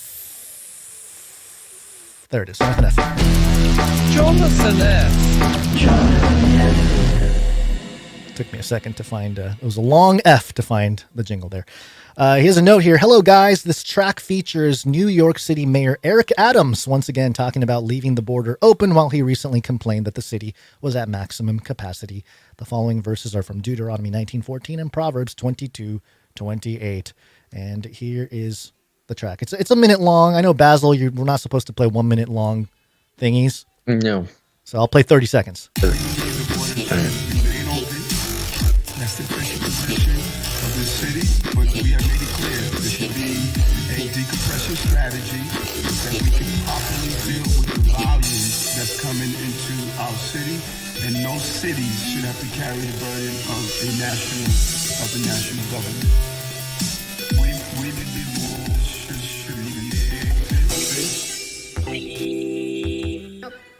Oh yeah, you can hear the rest of that at the end of the show. Mayor Eric Adams, the most recent, what was he? Master Mason. He's newly minted Master Mason. Newly minted, yes. There you go. So Freemasons roaming the streets of New York. Thank you very much, Jonathan F. Appreciate that. We're going to do art. One art, please. And we have Sir Dove, not the soap. One art piece from Dove. And he has a note for this piece here. He says, for today's Bible artwork, I did an illustration for Proverbs 22, verse 3. The prudent see danger and hides himself, but the simple go on and suffer for it. Hope you guys like it. Keep doing what you do, and I'll keep praying for you. Yeah, this is fun. We've got a sort of a picture of a badly dilapidated brick building against a blue sky. Up in the sky, it says, the simple... Oh, what does that say? The simple... Wait, what? Does it say simple? Oh, the simple... Ooh, that is a difficult word. What is that one? What is it from the from the verse. Read the verse. Oh, again. simple go on and suffer for it. So simple go on. That's what Yeah, it there you says. go. It says go on. Simple go on, written up in the sky, and on a sort of landing area of the dilapidated buildings. First of all, you've got spooky, scary October spooky eyes in the darkness of the building. But we've also got a sort of cartoonish. It's like the classic. Not pit bull, but bulldog from old Looney Tunes cartoons. He's got his spiked collar on, he's got his fangs bared, and he is holding in his hand over the edge of the landing a big anvil, presumably an Acme anvil, and below the anvil is a little kitty cat who presumably is the simple one because he is not paying attention. And he is about to be victimized by the danger above him. Thank you very much, Sir Dove. Thank you, Sir Dove. All right, we have some microfiction. I actually didn't even check. I think Mrunk Smash did bring in a he microfiction. sent in He sent some, a bunch. yes. Yeah, so let me copy and paste that real quick, and we'll do some microfiction. Microfiction. Microfiction. This first one is by Runk Smash. Oh, real quick. I'm sorry to mess up. I'm sorry to mess up the timing on this again. I know I've been doing it, but I want to make sure that we get these in the right order. And also, I have a frog in my throat, which is problematic. Okay. You good? You're right. This is the one for today. All right, let's do it. Okay. You doubt me?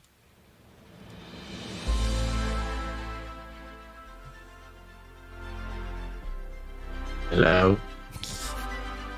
Why can't I hear the music when I it don't know. starts? I don't It's so upsetting. Do you have it on like a fader or something? No, I don't have faders.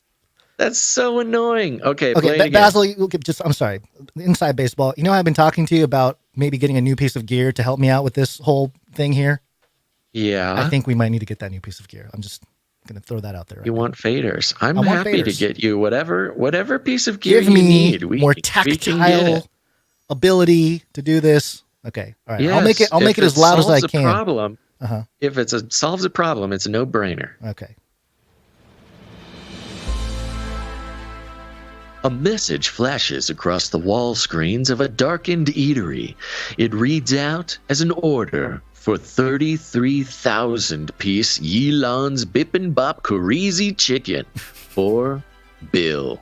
The systems boot up, and a new source for chicken substitute is located in the defranchised zone.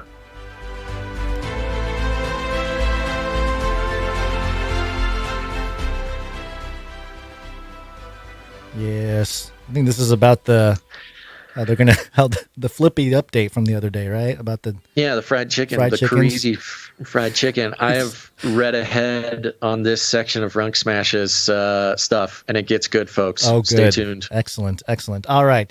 Thank you for that, Runk Smash. We also have a second microfiction today from Stephen S. On her Hex Hacks channel, Nadia recalled her Which Lives Matter protest in Salem to rename Nathaniel Hawthorne Elementary School. We cannot glorify intolerance and prejudice to people of magic. The school was subsequently named Witchcraft Heights. Ah, interesting. Wow. Okay. I don't know the historical accuracy of that, but it sounds plausible. Well, there's an article attached to it, so I think... Well, this is our Witchcraft Heights bomb hoax story. Okay, yeah, so it wasn't the actual... So Stefan is kind of creating the lore around the... Yeah, perhaps it's real. Heights. I don't know, but it's a good explanation. Yeah, as it's far as I'm a story about how there was a place called Witchcraft Heights, and they were getting bomb threats, and they were shutting down all the time. Yeah, it's an elementary school. Called Witchcraft Heights. Yeah. So interesting. All right, good stuff. That is it for the producers coming in with their talent. We appreciate all of you. Indeed. Yep. Remember, if you're an artist, if you create anything, whether it's graphic arts, drawing, sketching, singing, dancing, music, jingles, whatever you do, create something for the show. It's part of being a part of the culture. We cannot build the culture. It is you, dear producers, who build the culture. When you make something for us, go to canarycry.art. Canarycry.art is the URL. And you can upload the art there, and we'll get it on the show. While we're at it, if you have a article you'd like us to read to consider for the show, go ahead and go to canarycry.report. Canarycry.report. Do it now. And by the way, if I'd like to see, the Sea Walk.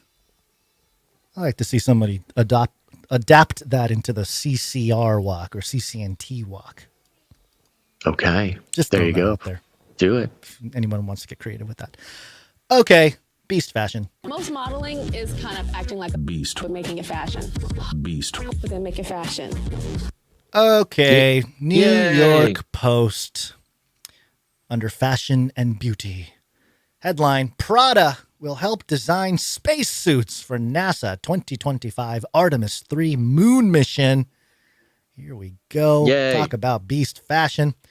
One small step for man, one giant leap for Prada. The Italian luxury fashion house announced Wednesday that it will be teaming up with Axiom Space to design these spacesuits for NASA's 2025 Artemis 3 mission. Engineers at Prada will work side by side with Axiom's systems team throughout the process of designing the lunar suits. Quote, constantly forward-thinking ethos of Prada for humanity has been... okay. I'm sorry. I'm just thinking of forward-thinking ethos of Prada for humanity has broadened to his desire of adventure and to brave new horizons. Space, Lorenzo Bertelli, Prada Group marketing director, said. I am curious, who is making the money on this? Because on one hand, NASA using Prada to design their spacesuits, I'm thinking, okay, that's taxpayer money. How much are we paying Prada to design the spacesuits? Yeah, sure, they're fashionable. Sure, whatever. Apparently, they're, big fashion brand. But what do they know about spacesuits? Is NASA paying taxpayer dollars to get Prada to design the spacesuit and cover it in diamonds or something? Or is Prada volunteering for the marketing opportunity? How much do you want to rely on volunteer time of Prada engineers? The genius minds who brought you silk scarves and, pointy shoes. I cannot figure it out.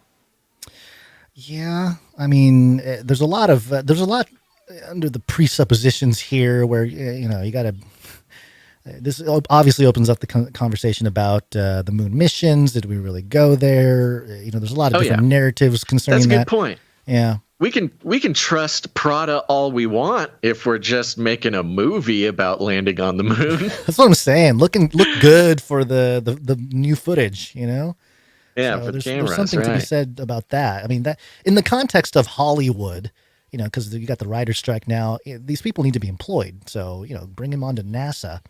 And, that's a good the point. Prada people there. You got the design team. You look good. You got the marketing. You got the fashion stamp of approval, high class society, whatever. And, you get to have your logo donned on the astronauts next to NASA. Right. So, okay, well, let's see. What else does it say here? Aside from having a chance to moonwalk down the runway, the AXEMU, how do you say this? AXEMU? Ooh, I don't know, Basil. What do you think? I'm looking capital for A, it. little x, capital E, capital M, capital U. AXEMU, spacesuit. It's a bird. They're sending emus into space with highly fashionable silk scarves and spacesuits. Seeing very reading this, but I believe you. Uh-huh. I love the fact they're talking about doing a catwalk. I know. Catwalk with the spacesuit. I'm sure it's been a dream for a long time for some designer to be like, I will be the first to be the designer for the spacesuits on the moon runway. Super legit. Yes, astronauts it helps him have increased flexibility, greater protection to withstand the harsh environment, and specialized tools for space exploration and scientific opportunities.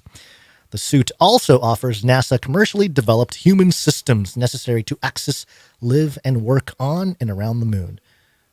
Hold on. The suits offer NASA commercially developed human systems? What are they talking about? I'm not sure what they're talking about. They're talking about how it's the private sector.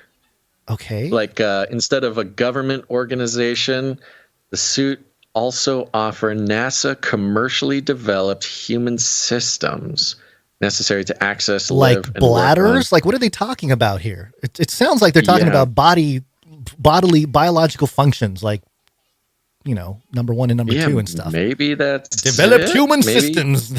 You need to Prada making the artificial body parts along with the suit. Yeah, the pee-pee bag. Yeah, maybe that's maybe what they're. Yeah, maybe they're trying to use some euphemisms to cover that. See, I don't know why that would be beneficial for it to be commercially developed. It's like, NASA, finally we can use commercially developed human systems.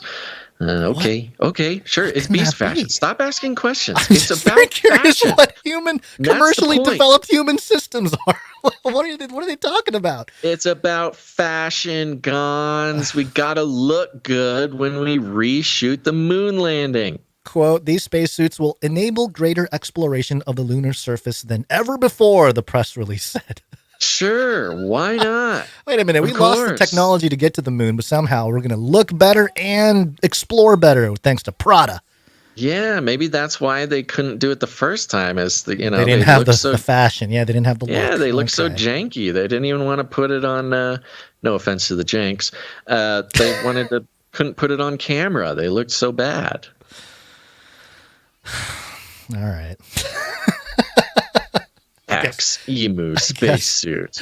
Are they going to have like kind of the ones for kids? You know how all the kids wear the NASA shirt now? They think it's cool because they got it. Their mom got it at Old Navy or something like that. Are they going to have the Emu shirts to support? I hope so. Oh, great. I mean, this is a great opportunity. This is a great marketing opportunity for Prada and their deal with Old Navy. That they can make the coolest, most fashionable spacesuits for merchandise opportunities. That's where the real money is. Isn't Prada... Fashion companies always have some occultism. Yeah, they're weird, man. They're weird. I haven't specifically looked into Prada, but let me do a quick Prada. Yeah, I got some here. Let's see. The devil really Prada? An uneasy history of fashion cinema punch bag. Maybe that's not there. Yeah, that's the movie. Yeah, that's the movie. Yeah. Shoot. Well, all right. There you go. That's the best I can do for you right now. Blah, blah. Yeah, just Balenciaga stuff. Balenciaga takes the cake on the occultism there when it comes to fashion. But the devil wears Prada. But Prada in wisdomlibrary.org. This is kind of a, esoteric library of terms. Prada has 13 definitions. Ooh. Yeah. Let me see here. Ooh, Prada. I'm seeing, look at this one. I see an article gives grants, confers, awards, bestows. Okay. Gives, grants, confers. That's from the Marathi English Dictionary, Sanskrit Dictionary, to grant, give, offer, present, impart, teach. Okay. Look at this. Giving, bestowing. Okay. I found this giver. On anothermag.com, Hypernormalization and the Cult of Prada. And it says here, one of the stories often told about Mrs. Prada is that while a student in the 1970s, she was a card-carrying member of the Italian Communist Party. Oh, of course. Yeah, of course. I think that's pretty famous. Yeah. Yeah. What's up, buddy? All right. I think we're through. The baby is up to his wits. He wants me to read him a book. All right. The baby has sounded the alarm, folks. We'll give you a full report on Prada someday.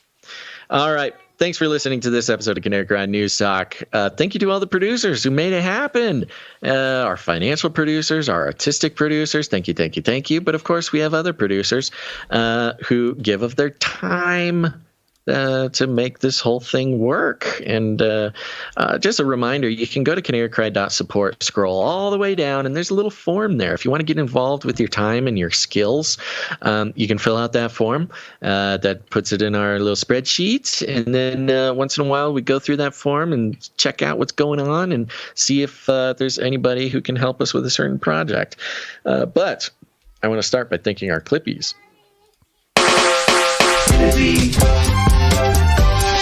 On those videos. Thanks. Yeah, thank you, Clippies. Go subscribe to the Canary Cry Clips channel on YouTube and Odyssey to see their wonderful work. You cut out on the live stream. Are you there? That's okay. Yeah, it's just the normal thank you to the Clippies. Thank you to the timestampers now. Timestamp, it's hard work. Timestamp. Yeah, thank you to Jade Bouncerson back in the saddle for episode 674 for the timestampers. Very important. The timestamps go into so much of our back end stuff, and we couldn't do it without timestampers. Thank you. Thank you to Jam for the links. Thank you to Ginger B for sending in an article. Thank you to Clank for clanking.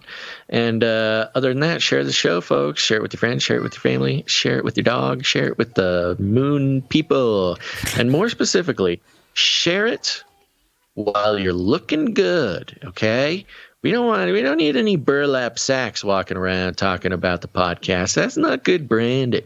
No. You gotta look good. In fact, we are working with some custom high fashion designers over at Prada, I guess. I don't know. Go get some fancy clothes, folks. And if you're in a big liberal city like San Francisco or New York, that's easy. All you got to do is join one of those mobs of people who are raiding a Nordstrom's or a department store, like some sort of horde of Vikings who are off on campaign for the summertime to bring back the riches from faraway lands to the villages of their ancestors. Yes, no longer do you need to spend USD, actual fiat currency. Now, violence is the coolest, most effective currency in the U.S. Thanks to our Democratic lawmakers and our Democrat-run cities.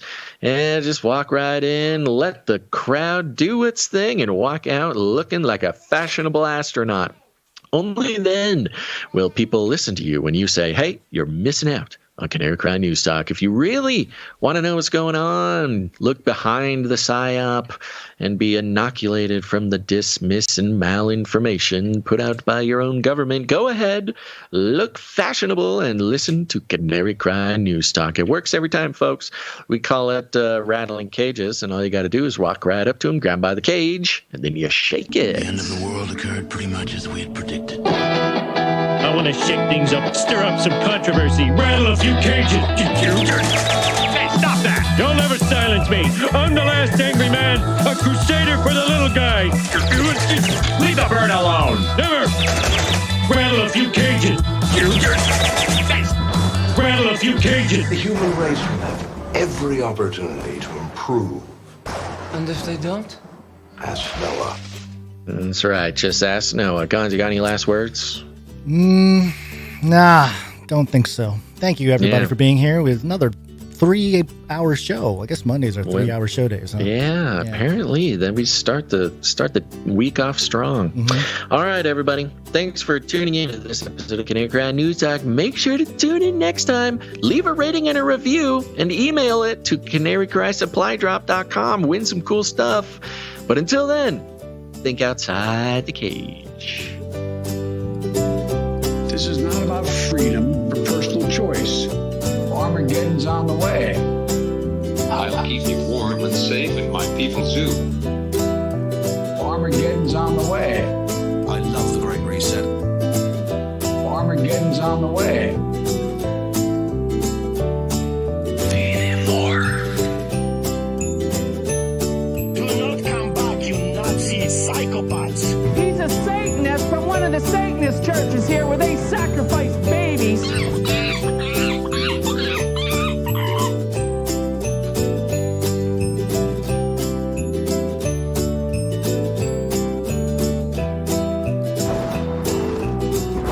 will kill.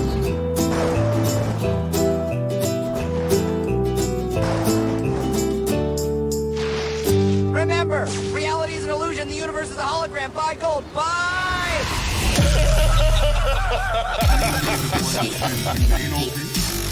That's the official position of this city, but we have made it clear there should be a decompression strategy that we can properly deal with the volume that's coming into our city, and no city should have to carry the burden of the national government. We need the walls should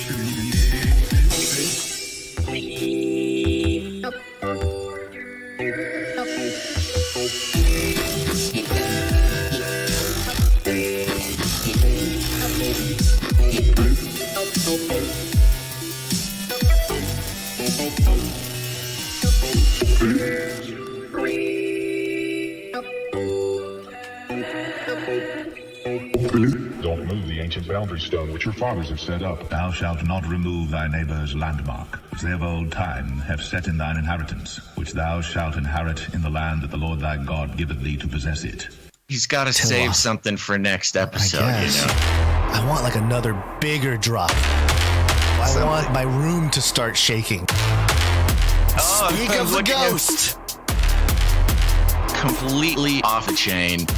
It's a banger. I want like another bigger drop. Oh, all right. Gnarly. I'm rattling. I want my room to start shaking. Oh, Speak of the ghost.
commies, or cartels. Canary cried, I suppose. Bye. I'm out of here. Bye.